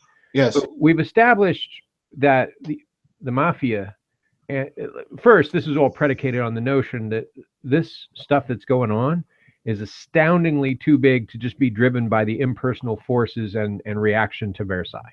Right. Yes. This is not enough to say disgruntled people coming out of World War I created an atmosphere where all hell broke loose globally from 1919 to 1922. Yeah. We also can't blame the mafia, and we can't blame really the Soviets or the Soviet conspiracy, because they're not ready yet if there was ever going to be such a thing. Right. So we're looking at the religious players.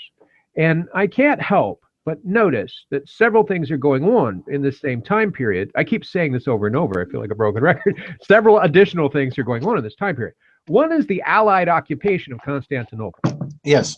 So first, I don't fully understand that. And maybe in a second you can shed some light on it. I don't fully understand why the Allies went into Constantinople, what they've got against the Ottoman Turks there, and why they're taking it. At the end of World War I, and why this is happening now. But a second thing is going on, which I can't help but note the incredible coincidentalness of, and that is the Greco-Turkish War in 1919 to 1922, the exact years that we're talking about. And I'm like, okay, that's weird. So the Orthodox world is, if you add to that the Russian Revolution, and then but specifically the Russian Civil War in 1919, right, the Orthodox Eastern religious world is in utter chaos. It's like Yes. somebody decided to just boom, blow it up in every place on the planet. And not only this, but it's not just this the Orthodox.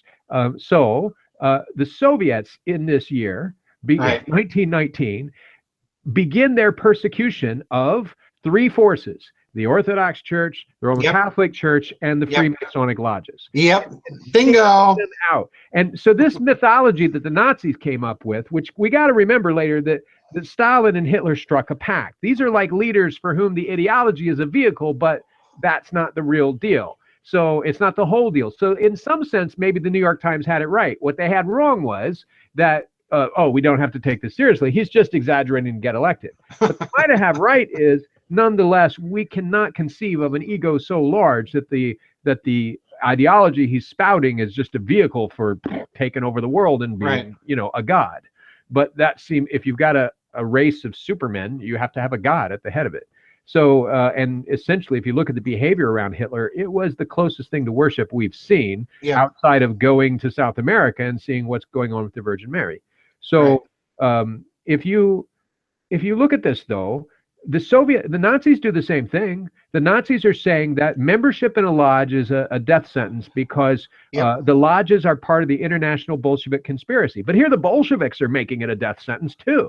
Yep. So they don't think it's part of a conspiracy for them to extend their influence. They think it's something else. What they're essentially all saying is these people have loyalties outside the borders of our ideology and political thing. They're saying that about Orthodoxy. They're saying that about Roman Catholicism. They're saying about the Lodge. So these are the three persecuted groups at the time that aren't specifically an ethnic group.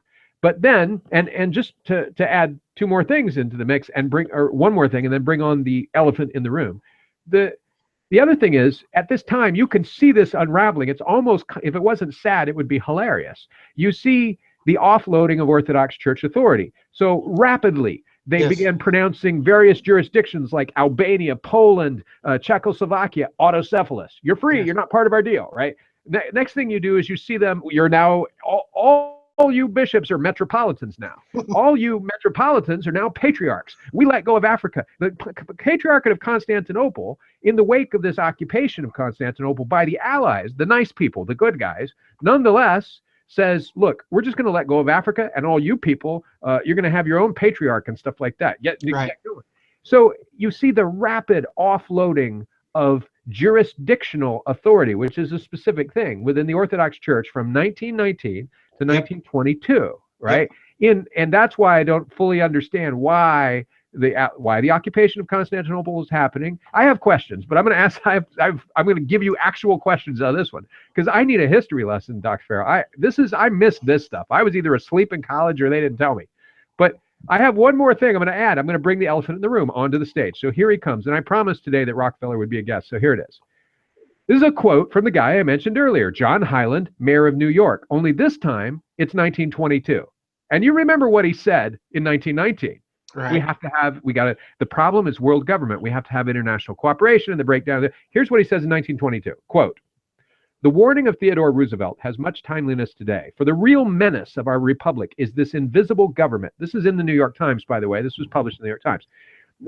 Is this invisible government, which like a giant octopus, sprawls, and those of you who thought that Hillary Clinton and Bill was when the octopus was invented, here it is in 1922. That term was around, okay? So somebody said that the other day. I've never heard that phrase, the octopus. I'm like, no, it's a thing. So for the real menace of our republic is this invisible government, which like a giant octopus sprawls its slimy length over city, state, and nation. It seizes in its long and powerful tentacles our executive officers, our legislative bodies, our schools, our courts, our newspapers, and every agency created for the public protection. To depart from mere you think he's going to say communist, right? But no, to depart from mere generalizations, meaning let's get specific here. Let me say that at the head of this octopus are the Rockefeller Standard Oil Interest and a small group of powerful banking houses, generally referred to as as international bankers. This little coterie of powerful international bankers virtually run the United States government for their own selfish purposes. They practically control both parties, write political platforms, make cat's paws of party leaders, use the leading men of private organizations, which is interesting, private organizations. That's the old phrase for NGOs. And resort to every Foundations. foundations, yes, and resort to every device to place in nomination, and that's interesting. So it's really the primaries we should be voting in. And resort to every device to place in nomination. I'm sorry, I have to narrate this for a high public office. Only such candidates as will be amenable to the dictates of corrupt big business. These Yep. international bankers and Rockefeller Standard Oil interests control the majority of newspapers and magazines in this country. And what's interesting, of course, is once again, this is the mayor of New York. So, I mean, and you're in the public. Where are you when you're in New York? The center of all publishing in 1922. If you're Right. publishing in the United States, you're publishing in New York. Right. So it's interesting to I don't know if we quote the last part of what he said, but I just found it basically the subtext was by the time you have a national election, it's already decided because both candidates at the primary level are already working for the same side, right? So it's just a matter of we've already won, have your election. So this was an interesting phrase. And the reason this is an elephant in the room, and I'll recap and then just give my questions, is now you've got the Freemasons, you got the Roman Catholic Church, you got the Orthodox Church, and here he's saying an international body of banking. And it strikes me that this would have to tie it all together. This would have to be the vehicle by which these pieces were held in a simultaneous dialectic, a juxtaposition against each other. Yes. And out of that, you would create both a unity of direction and a chaos. Now, that sounds like crazy centralized conspiracy theory, but here's my questions. And these are probably not, you're going to answer more than this. I already know you have things you're going to say about this, but I still need to know these things, and I'll come back to them if you forget. But number one is, why did the Allies occupy Constantinople? What the hell's going on with that? Number two, what's going on with the Greco-Turkish War? Why did that thing even take place? Because I suspect that the explanations that I've seen are completely, they strike me as inadequate. And then third, what prompted how did a Soviet dominated, this is just a side note, but how did a Soviet dominated Orthodox Church and an Orthodox Church in an Allied occupation and in the midst of a civil war, how did they successfully execute this passing off of all of this authority without the intelligence and communication apparatus that could withstand even something like this? Ha. Anyway, this is Merry Christmas. These are my questions. All right. Okay. Hang on. I got to make a note He's here. got to light a cigarette for this one. Yes, I do. Yes, I do. I'm sorry to bring this all to it. I don't know how else to do this because when somebody the other day, I was conversing about this show and they said, you ought to have like a question and an answer and it ought to last about 2 minutes per. And I'm like, do you understand what we're unpacking in these shows? It's very difficult to just have a short bubblegum answer because we're starting with those. That's what we're getting out of Wikipedia. Right. No, the bubblegum answers don't work. All right, let's start with the Allied occupation of Constantinople and the Russo-Turkish War. Because you've got to remember something happens during this same time period in the Transcaucasus region, Georgia, all of those places in the Transcaucasus. And that was the discovery of the huge, gigantic oil fields in Baku on the Caspian Sea. All right, Makhachkala, Maykop, all of these places in the Transcaucasus region where there were immense oil reserves that were discovered. And part of the reason I've always thought hidden behind the Russo-Turkish War was an attempt, as the Russians are fighting the Civil War, was an attempt to gain control of those oil fields by the Western powers, okay, using the Turks as the cat's paw to do it. And, that game is still being played today. Hitler tried to take those oil fields. He did succeed in taking Maykop, but he never reached Baku, way down on the southwestern part of the Caspian Sea. But that has played a huge part in Western geopolitics ever since their discovery. But why do the Allies occupy Constantinople? Well, I think there's two reasons here, Daniel. Partly, they go to very secular motivations and partly to this ecclesiastical geopolitics that's being played out. The Allies have to take control of Constantinople to ensure supply lines through the Black Sea, through the Dardanelles, into the Black Sea to support the White Russian armies that are fighting in the Ukraine. That's the military reason for it. But the other reason is, at that time, guess who is elected and becomes Patriarch of Constantinople?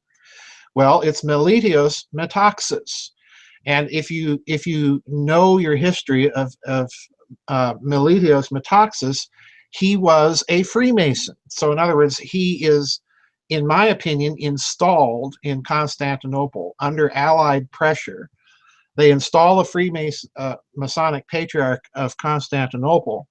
And this, if you read Russian church history, this provokes a reaction from certain jurisdictions in the Russian church that are in exile in Western Europe, the Russian Synod in exile, it's called.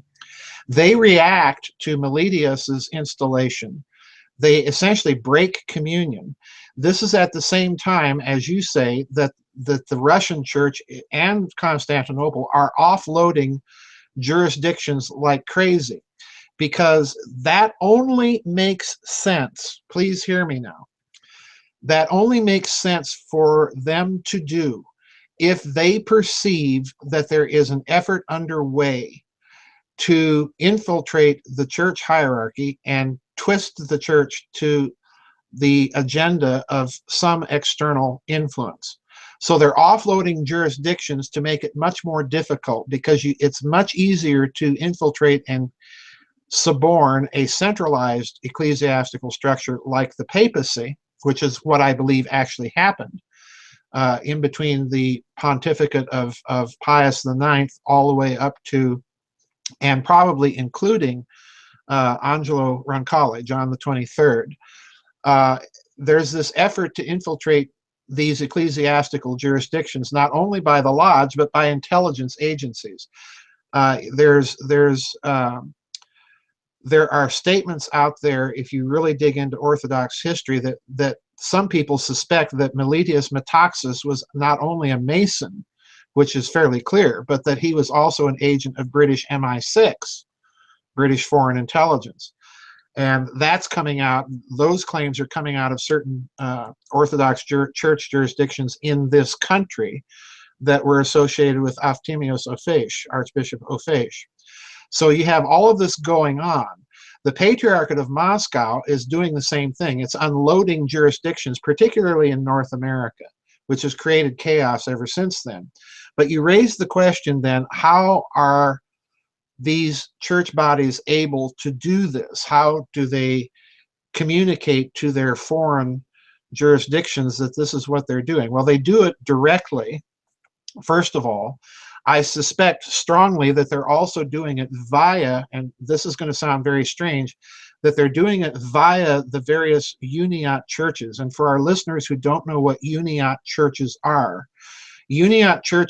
Eastern churches. In other words, they use the Eastern ritual, but they're not Orthodox. They're in communion with Rome. So they're kind of a bridge between the two churches, all right? I suspect they're doing it through Uniate churches, particularly in the Ukraine, where you have the white Civil War Russians fighting the red Civil War Russians. And a lot of these white Russian fighters are Uniates, obviously. And the Orthodox Church is also, at that time, standing against the Bolsheviks. So they're going to use those connections to communicate. I suspect, thirdly, that the communications networks they're going to use are through the banks, particularly in St. Petersburg, and the connections that those banks had through Stockholm with the Western financial circuits. So in other words, they've got several avenues they can use to create this offloading of jurisdictions in response to what they're perceiving now as a threat that might come internally to their hierarchy. So you've got two factors at work in Constantinople. You've got the ecclesiastical geopolitics, as I'm calling it, with with the installation of Meletius Metaxas. And then you've got the oil geopolitics and the Russian Civil War and the necessity that the Allies had to create a secure supply line to those forces in the Ukraine through the Dardanelles. And what they're also doing as a part of their treaty negotiations with the Ottoman Turks is they are literally driving the establishment of the secular state in Turkey under Kemal Ataturk. And as a part of the treaty settlement with Turkey, they are insisting on the internationalization of the Dardanelles and the Bosporus so that anybody can travel freely through those. They're demonstrating their ability, their military ability to the Turks, that we can come in here and do this. All right, so that's what's going on there, in my opinion. Now, the Rockefeller business here, and what Highland is saying about them, the international financial community is, in my opinion, the finance capital community, not the corporate equity capital community. Two different things. But the finance capital community, which Rockefeller kind of straddles into the corporate equity community. Rockefeller, Carnegie, DuPont, Ford, as I pointed out in Rotten to the Common Core, all of these foundations are in effect, as you pointed out, not only non-governmental organizations. We can think of the activities of the Soros Foundation today, literally sponsoring violence and social change. Well, Soros is not new to this game. It's an old game that the foundations have been pursuing.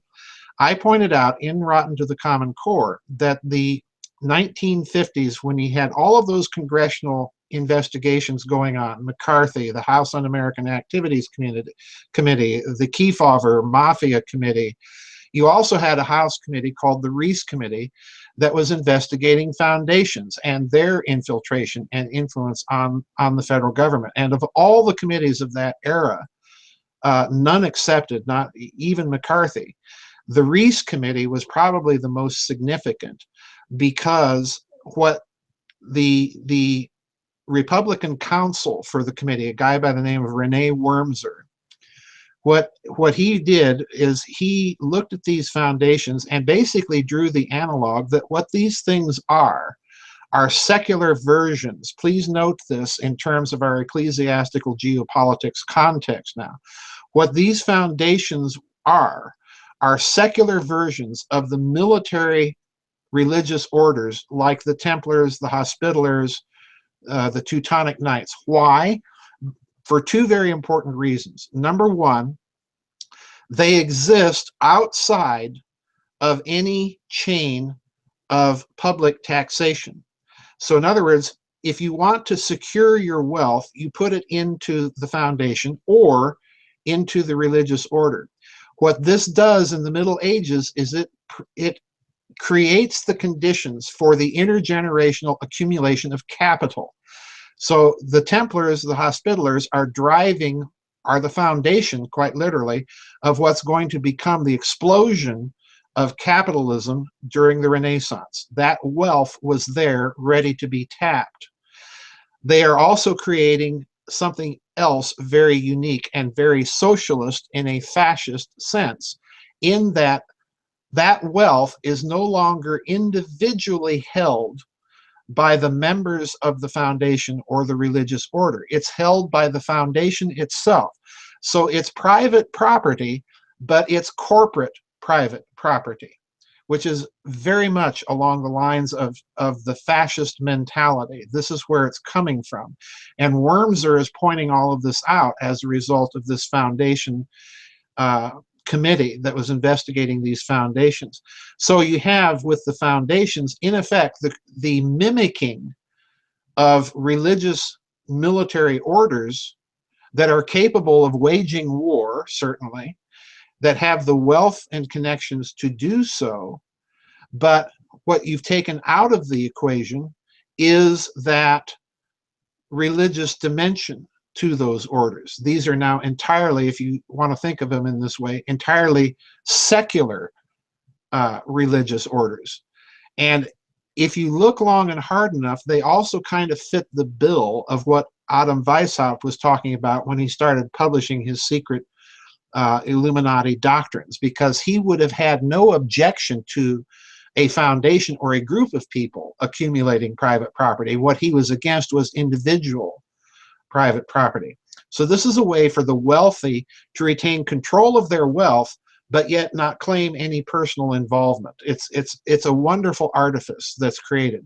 And I think it fits the picture and context of our ecclesiastical geopolitics here to a T. Well, so I have just a couple of other questions, but you know how that goes. My goal will be to try to open up a can of worms you can't close again. Well, you've succeeded. Well, this is a big issue. I would love to see some discussion in the comments section of this video about the Allied occupation of Constantinople and the Greco-Turkish War. Because, you know, the traditional narrative, at least, is that the Turks were shamed and couldn't stand seeing these foreign troops marching through Constantinople, and so that resulted in a Turkish nationalist movement, and then the clash with the Allies in Greece, or the Allies proxies in Greece. Right. But it just feels like there's more. This is not the only time Western knights have invaded Constantinople. Exactly. And so it just Precisely.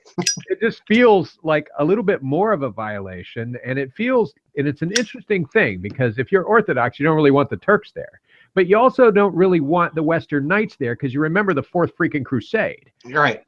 And so I feel like there's something more going on, and that it takes looking at it in a vacuum to come down to the notion that the traditional narrative of those two events, the occupation of Constantinople and the Greco-Turkish War, to come down to that narrative and leave it bare like that strikes me as ignoring the Fourth Crusade and ignoring what's happening in the religious world, not only in general, but at the time, with all of these changes of jurisdictional power structure between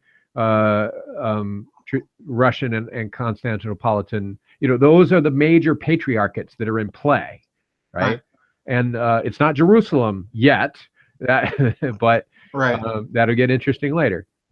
So I guess it's hard to have a specific question out of that, but I really want to know more. I just feel like it's an unexplored area. It's unexplored in this sense, because by mentioning the Fourth Crusade in this context, you're opening up yet another can of worms, and another, well, yeah, you intended to do that, but yet another potential agenda behind the Allied occupation of Constantinople. Because let's go back to what I've written. Well, Dr. Farrell, you can't help, if you're an ally marching in, if you have any historical knowledge, sure, of course. And back then people actually read their history books. Yes. You have to know that this was like a new Fourth Crusade. Yes. As you're walking in, it's like stamping on the Quran or something. You kind of have to know that this means something to somebody. Yeah, it's a Fourth Crusade in that symbolic sense, even more so than the one in 1204, because now you've got the Turks involved and looking at it that way, in addition to the Orthodox involved and looking at it that way. So it's a double whammy from that point of view. I hadn't even thought of that. Yeah, but the other thing is, as I've mentioned in Financial Vipers of Venice, when you look at the Fourth Crusade, how it happened, there's no doubt in my mind that Venice intended from the outset to direct the Fourth Crusade to Constantinople. They just played the Pope and everybody else for fools. You know, typical Venetian thing to do, because you had all of those historical contexts between Venice and Byzantium to begin with. That's why the architecture in Venice is not Western Catholic, it's Byzantine Catholic, all right? San Marco in Venice. If you go there, you'll see essentially a domed Orthodox church, complete with icons. So Venice has always been a peculiarity in Western ecclesiastical geopolitics. Well, why does Venice go there? Well, look what happens after the Fourth Crusade. You have the sudden appearance within the West of maps, of actual maps, not only depicting the New World, but you have Venetians involved, according to their own claims, in sailing to the New World with the prince of the Orkney Islands, way in the north of England. All right, you had the Zeno expedition to the New World. Well, how did Venice know about that? Well, most likely because the Templars were going there, and most likely the maps were coming from the imperial archives in Constantinople. So let's look at what happens after the Allied occupation of Constantinople. What suddenly appears in the West? The Piri Reis map from the Turkish admiral suddenly appears in the West. It becomes public knowledge that here's this Turkish admiral that has a map depicting not only the New World, but Antarctica, centuries before it's supposedly even being discovered. So in other words, what I have always suspected is that at an even deeper level behind the military secular motive of securing supply lines to the White Russian forces in the Ukraine and installing, in my opinion, an infiltrated patriarch on the throne of Constantinople, there's a third, even deeper level that they're trying to get access to whatever remains in Constantinople, not only of the Imperial Byzantine archives, but of the Imperial Ottoman archives, which, again, after this expedition, you have this map suddenly appearing in the public in the West. So they're after information once again. And it's, to me, very interesting that Meletios Metaxas is a Mason, because what's one of the things Masonry is all about? Well, it's all about, if you read the old charges in the Blue Lodges, those charges are very specific. Even George Washington's oath included the idea that we have to go back and rediscover this ancient knowledge and make it our own and propagate it out into the world. We have to base our history on it. We have to base our science on it. And the only way to do that is you've got to have access to a lot of those old archives. So I've strongly suspected that it's not only a fourth crusade in the symbolic sense of what it means to the Turks and to the Orthodox Christians in the area, it's also a fourth crusade in the sense that clearly Venice in the original crusade was going after knowledge that it knew was in those archives and got possession of them and created the expeditions that it created afterwards to the New World. But also that you have this agenda at work in the Allied occupation in 1919. Well, it's definitely an interesting time. You know, it ends. This is the following year, of course, in 1923. Meletios IV, I think, introduces, basically gives birth to religious modernism, and so you've got haircuts for clergy, which wasn't a thing. If you go into a Greek church now, everybody's clean shaven. There's no beard, and they've got short hair. This would have not been heard of. Not have been heard of prior to 1923, especially for priests, absolutely forbidden to cut their hair and beard. They had long hair. They had ponytails. And you still see this in traditional Orthodox churches. The calendar, the Orthodox calendar was tossed, the Julian calendar and the Gregorian calendar brought in. The rason, the type of cassock used or the dress used by Orthodox was replaced by the Anglican garb, and second marriages for priests were discussed. So, well, in addition to that, you've got to remember something else Meletios Metaxas did, and that was, number one, he recognized Anglican orders, and number two, it's beginning with the Patriarchate of Meletios Metaxas that you see this alliance between the Patriarchs of Constantinople and the Collegium Byzantium in Rome, where even to this day the current occupant of Constantinople, Bartholomeus, had been educated in a Roman Catholic seminary. So you have, beginning with Meletios all the way up through Athenagoras and up to Bartholomeus, you have this connection with the Vatican that would have been absolutely eschewed, absolutely shunned prior to Meletios Metaxas. And as a result of that, you've kind of split the Orthodox Church world into the Constantinopolitan, let's get along with the Western Church variety, and the Patriarchate of Moscow, which represents a more traditional view of, we'll cooperate to the point, but not to the point of agreeing with papal dogmas. So you've split effectively you've split the Orthodox Church world by that move. So again, we're dealing with, as you suspected, we're dealing with huge geopolitics of an ecclesiastical nature going on behind the scenes in all of this. I can't help but pair Meletius with Sergius and Patriarch Right. Sergius and the Sergian Compromise, which we've belabored. But this is also a bid for religious modernism and cooperation, not with this time Rome, but with Right. the Soviets.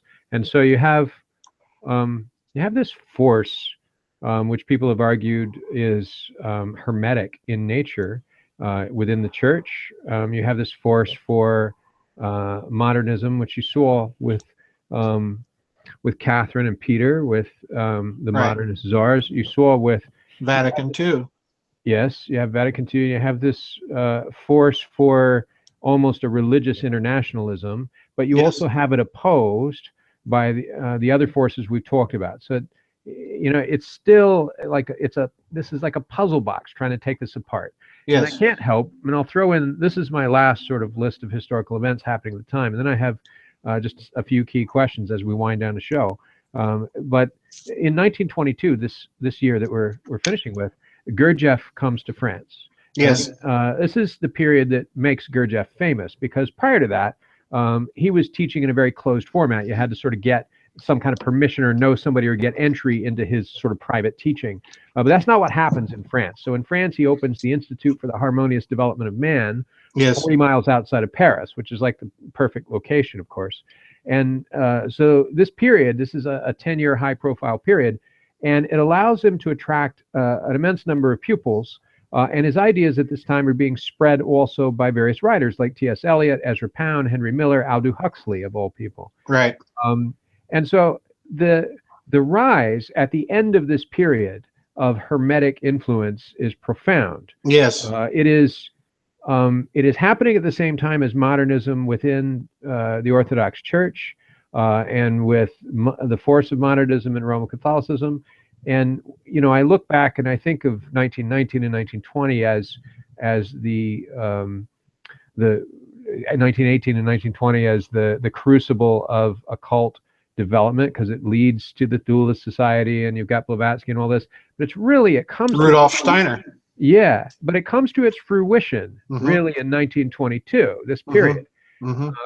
And so I can't help but focus. If this was the year of not a coup, but the year in which different forces triumphed over different balance of power, spheres of influence, this would be the year. And it would go on to lead us into 23 and everything that happened afterwards.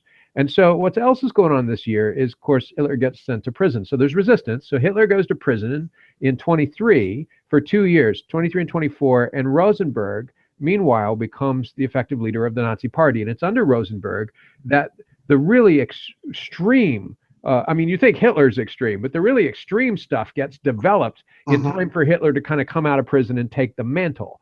So what I can't, and this is going to come down to what my sort of last question is going to be in the last segment of the show, which is a much shorter segment, but the sort of denouement. But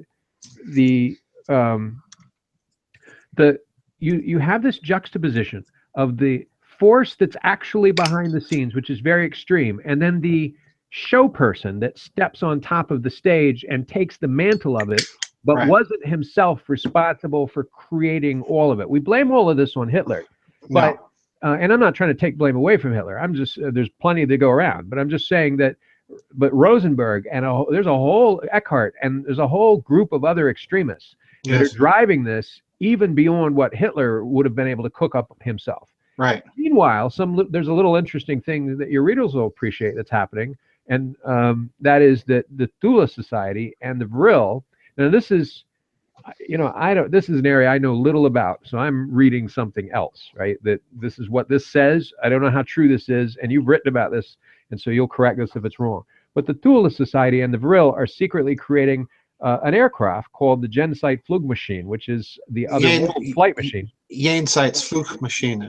Yeah. And so what they do is they use their members in the German business community to raise funds for the construction of this machine, and the parts begin arriving from various industrial societies paid for and ready to assemble, and they essentially build the world's first flying saucer. Right, that's the claim.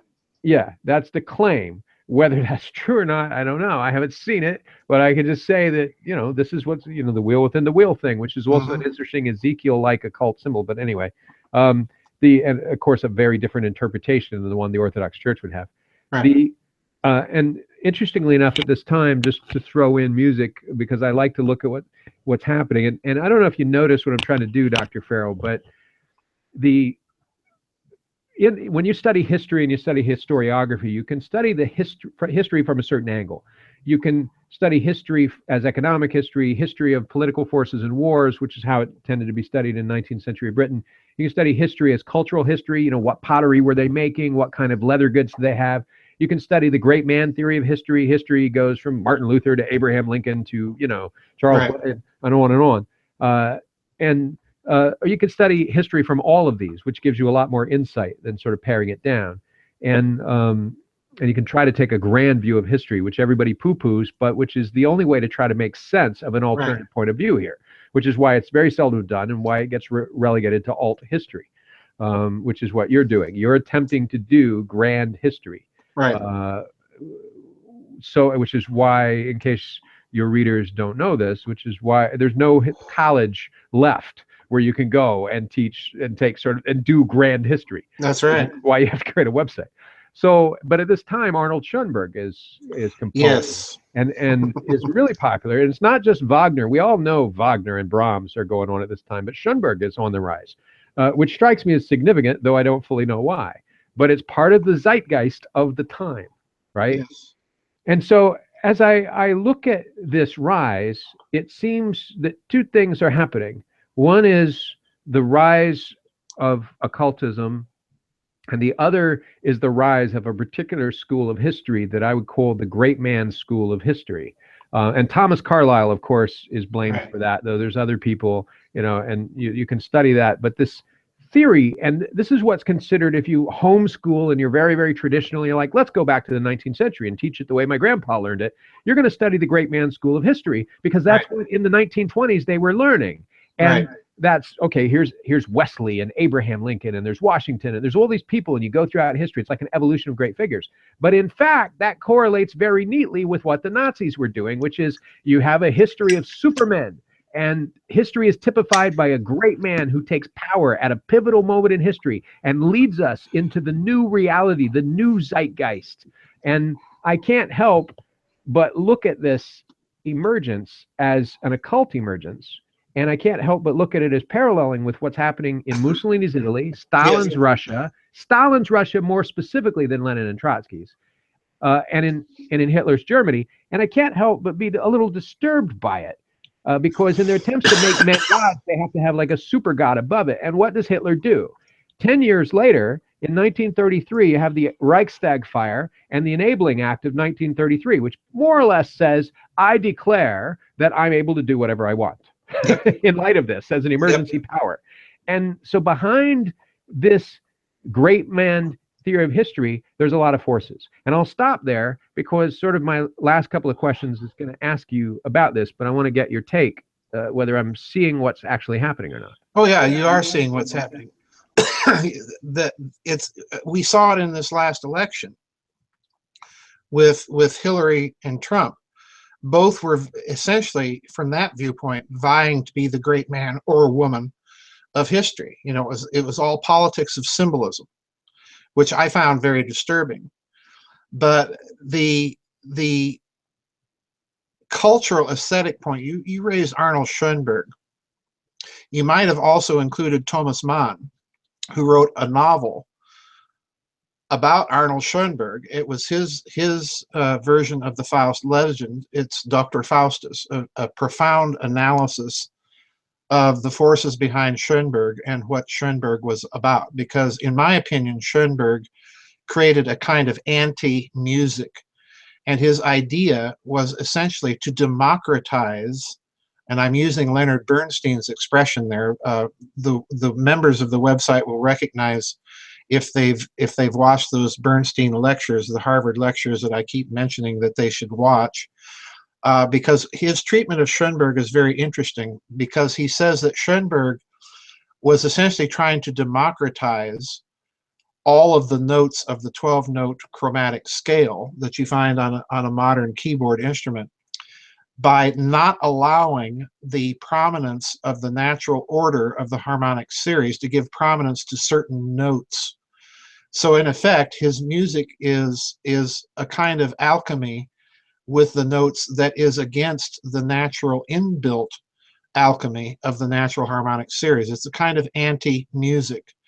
So in other words, the tradition, and it's very interesting that Bernstein brings this out, the tradition of Western tonal music, which had been carried by people like Bach all the way up to Debussy and so on, was discontinued very deliberately in classical types of music by Schoenberg and Stravinsky.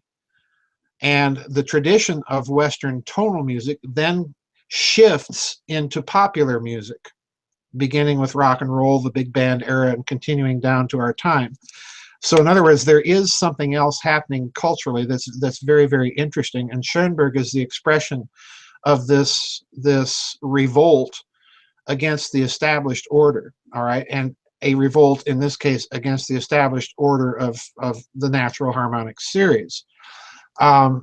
So I find all of that very interesting. And again, the way Thomas Mann in his novel, Dr. Faustus, approaches Schoenberg is to view him precisely as another great man of history, but a great man of history in the Adolf Hitler sense, in that he's completely tearing down all the order of the world and essentially declaring his own musical enabling act as I can do whatever I please.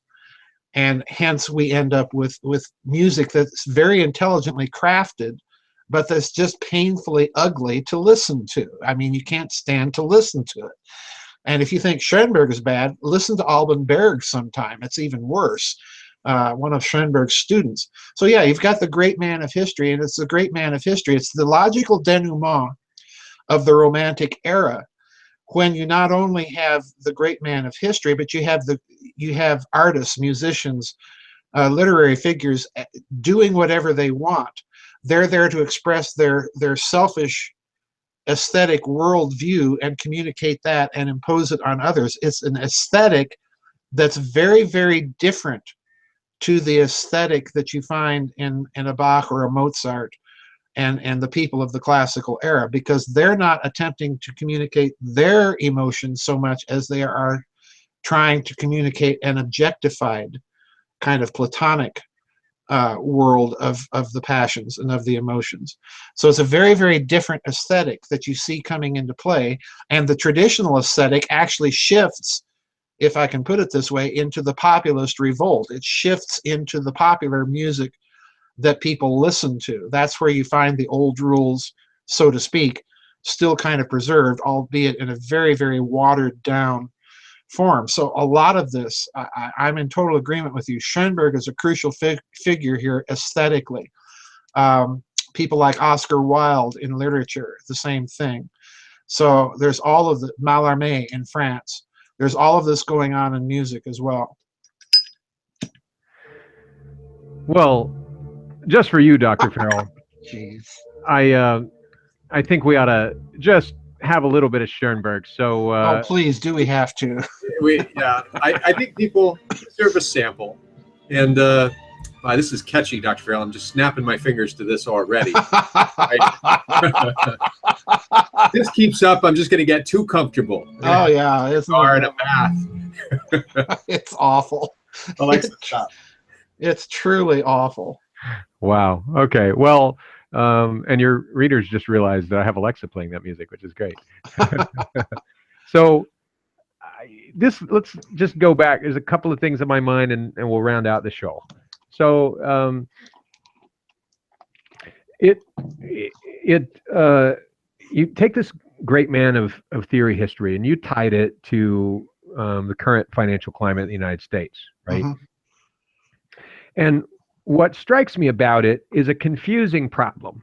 Okay, so if you take the logic of the current financial climate and you take the logic that this is a battle between equity capital and finance capital, and that Yes. Donald Trump, for instance, represents equity capital and Hillary finance capital, Right. and that equity capital corresponds to industry, saving our industries, bringing back steel, whether that's realistic and ever going to happen or whatever. Right. You can't help but notice the parallels in this period of time, because Yes. from 1923 on, Stalin is a blue collar guy, right? Yes. He had worked with his hands for a living, and unlike Trump, of course, who has never worked with his hands. But Right. Stalin is at least representing. He's a working man. He's backing industry, and he's backing worker rights. So there's a socialism behind it.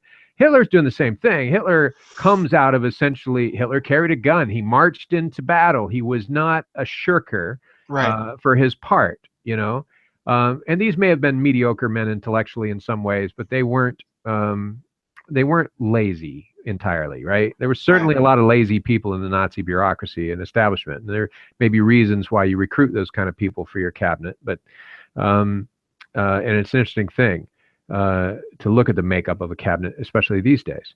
What I can't help but notice is that if you have a great man theory of history, where there's going to be some guy that steps up and he's going to lead us, this guy will change things, this guy will drive, and that's Mussolini, Stalin, and Hitler.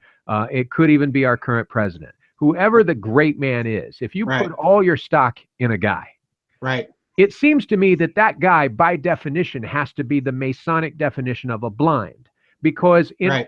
because one guy is not a long enough trajectory. You look at Obama coming out of the presidency after 8 years. You're worn out. You're gray. You've kind of been drained. You're like a husk. Now, he's still got a lot of stuff, but every president, same thing happened to Reagan. Every president that we've seen is worn out by the job, right? You're Right. sleeping 4 hours a night. There's not enough life left in one human being to be the thrust of a society for a generation. Right. And nobody ever adds up. You couldn't make John McCain into even GW, George W. Bush. You can't just be a second lieutenant and carry on. Right. Whoever Castro's successor isn't going to be Castro. Right. So you've got the great man. It has to be that behind the great man, there is a blind that even maybe the great man himself doesn't see, where he's representing equity capital, but equity capital is another blind, this bringing back of industry, that represents the triumph of corporate governance. Right. That there seems to be, and this is what I'm trying, this is a theory, and I just want to try out on you, Dr. Farrell. When you describe the battle between equity capital and finance capital, what I hear is, well, take that layer away, there's a layer under it, and it's a battle between corporations dominating government and Right. financial institutions dominating government. And you might point out that, well, financial institutions are corporations. Yes, I get it, but there's different types of corporations. So my Right. question to you is, what we're really seeing played out on the political stage, both in the 1920s and in the 2017s, a battle between two types of corporations that are about finance and capital, and corporations that are about equity and industry.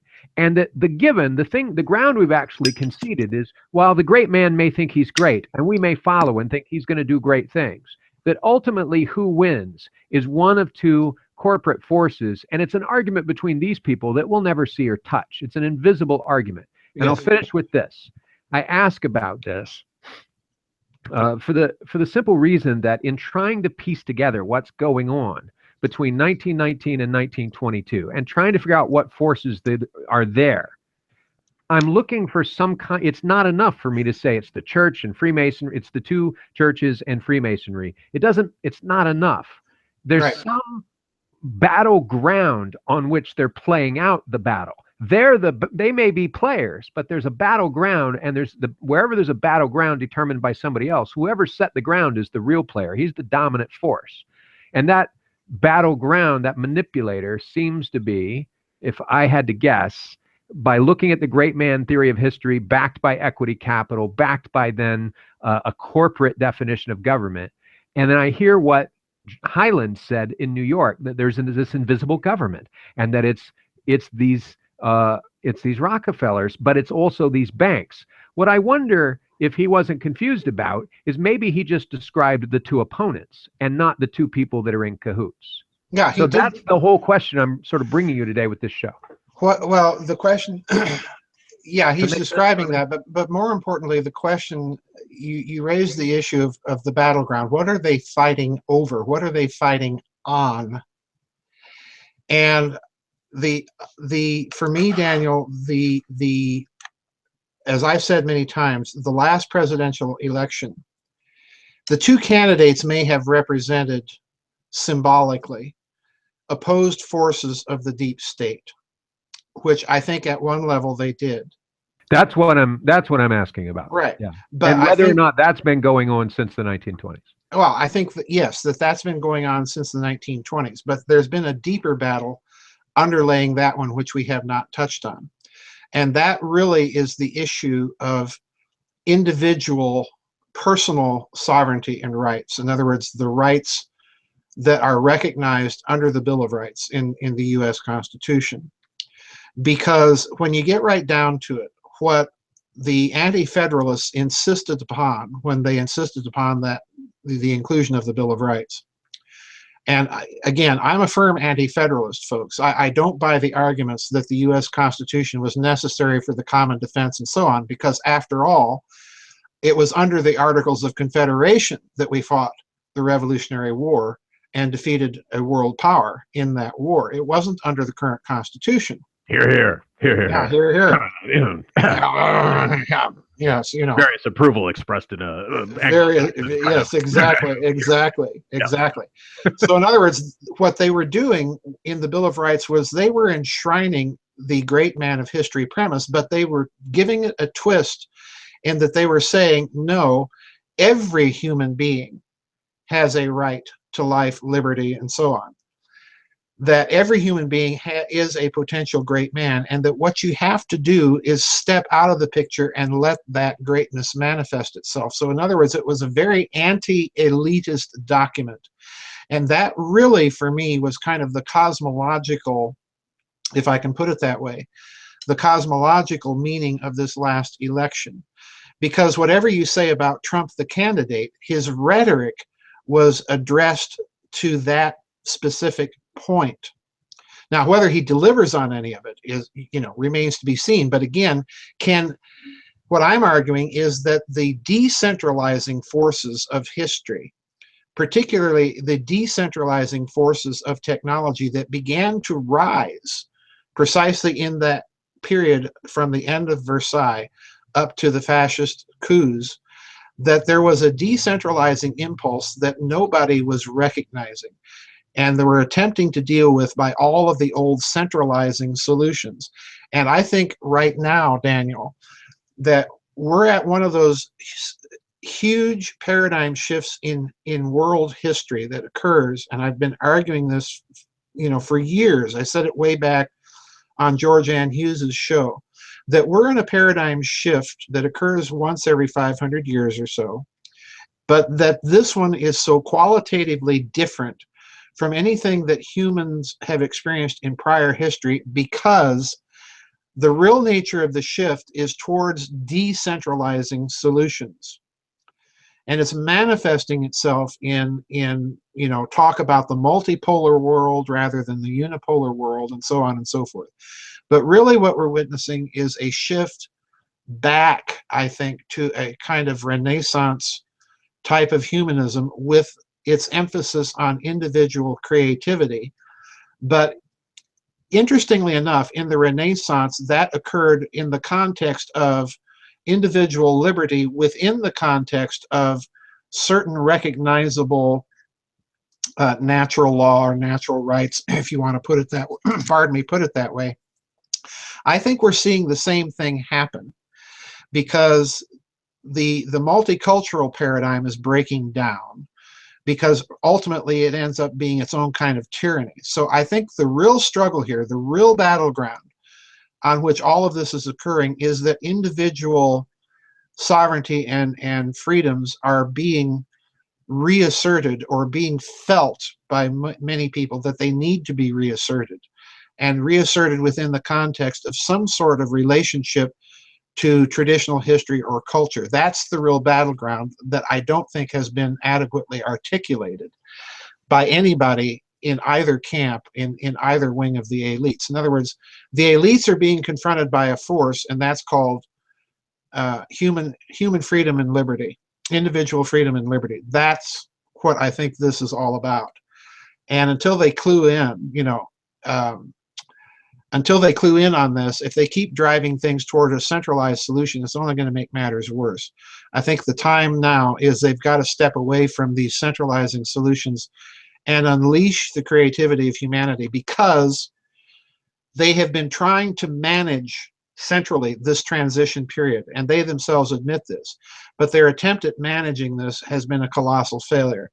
So the solution, I think, is to step away and see what humanity itself comes up with creatively as a solution to this paradigm shift that we're experiencing. That's my best guess. Okay, so I want to finish up with two little questions, which I'll ask both at once. It strikes me that I'm a brain worker. It is what I do. I've worked manual labor. I ran a landscaping company for 15 years. I put myself through college. I learned how to work rolling steel and pouring asphalt and doing blue-collar work. And there are times I really miss it. I miss having a shop to just walk outside, smell the wood, and make something, and that kind of thing. Very much in tune with labor. I'm not a shirker. But what I do for a living and my lifestyle is around being a brain. I know a lot about technology, and I'm a marketing consultant, and I lead teams, and I coordinate other people's labor.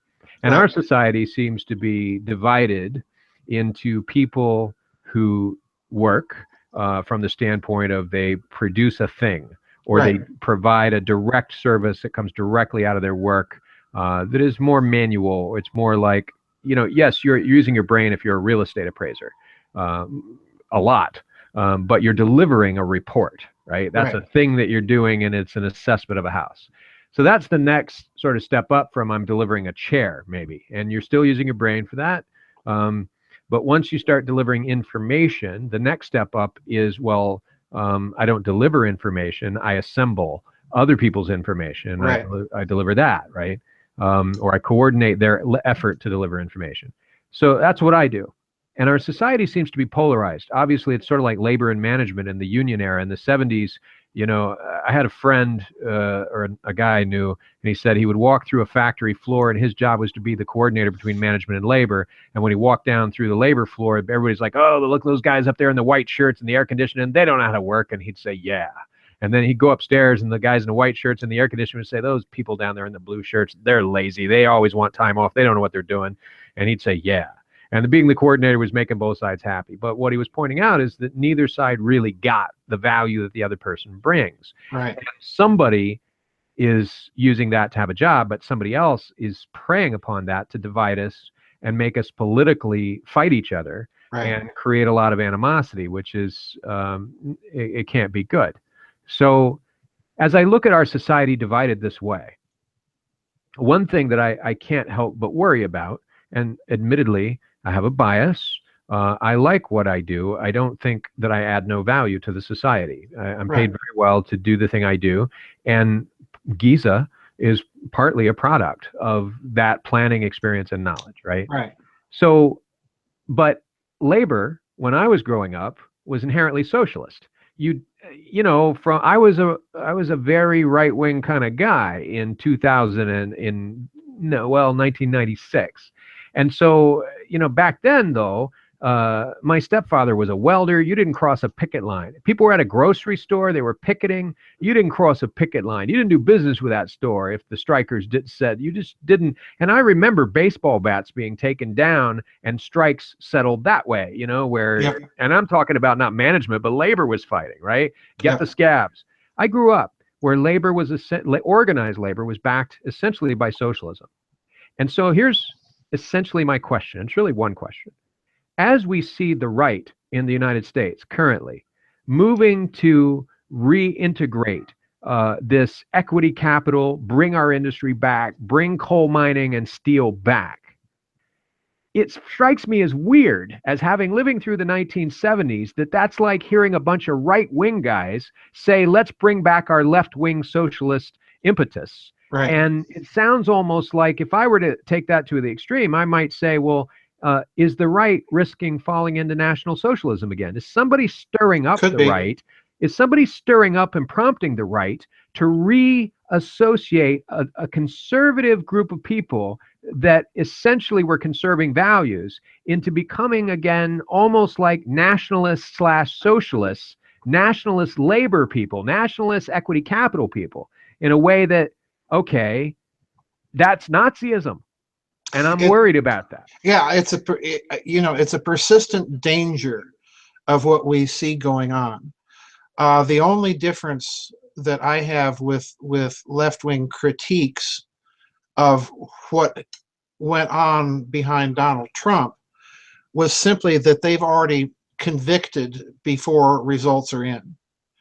But that is a danger. It's a lively one. But the other possibility here is really that you might be witnessing, I think, a long overdue breakdown between that labor management divide that has been so much a part of Anglo-American business practice and politics. If you look at Germany today, it's very interesting that the current German system has one very unique holdover from the Hitler era.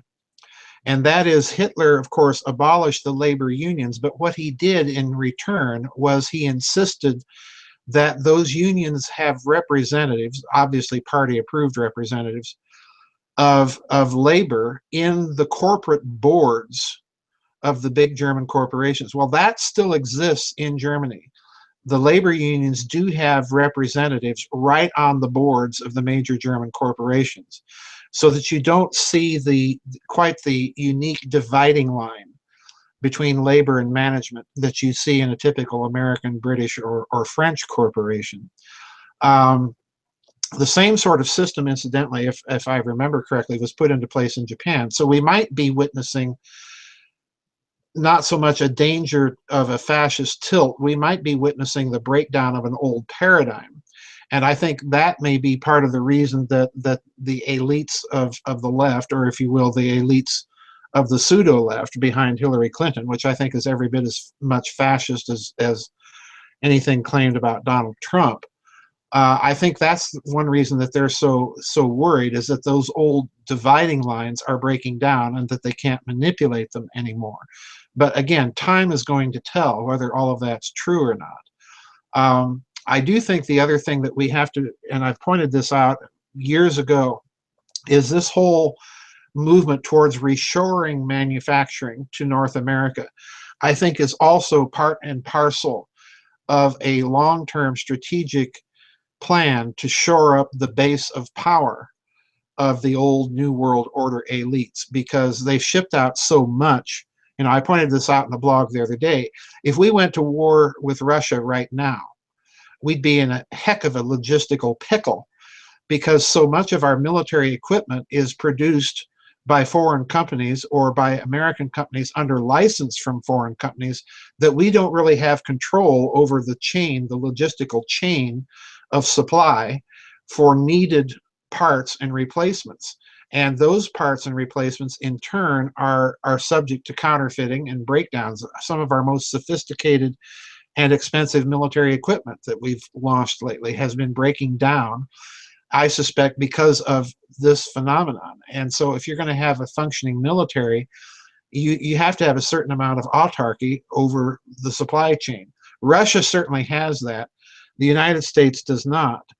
And you know, that's a national security danger, even for a globalist elite intent on using the United States to transition to a global government empire. So I think there's that in the works as well behind the scenes, but it's very complex. Right now, I'm leaning towards the long-term breakdown of the old paradigms.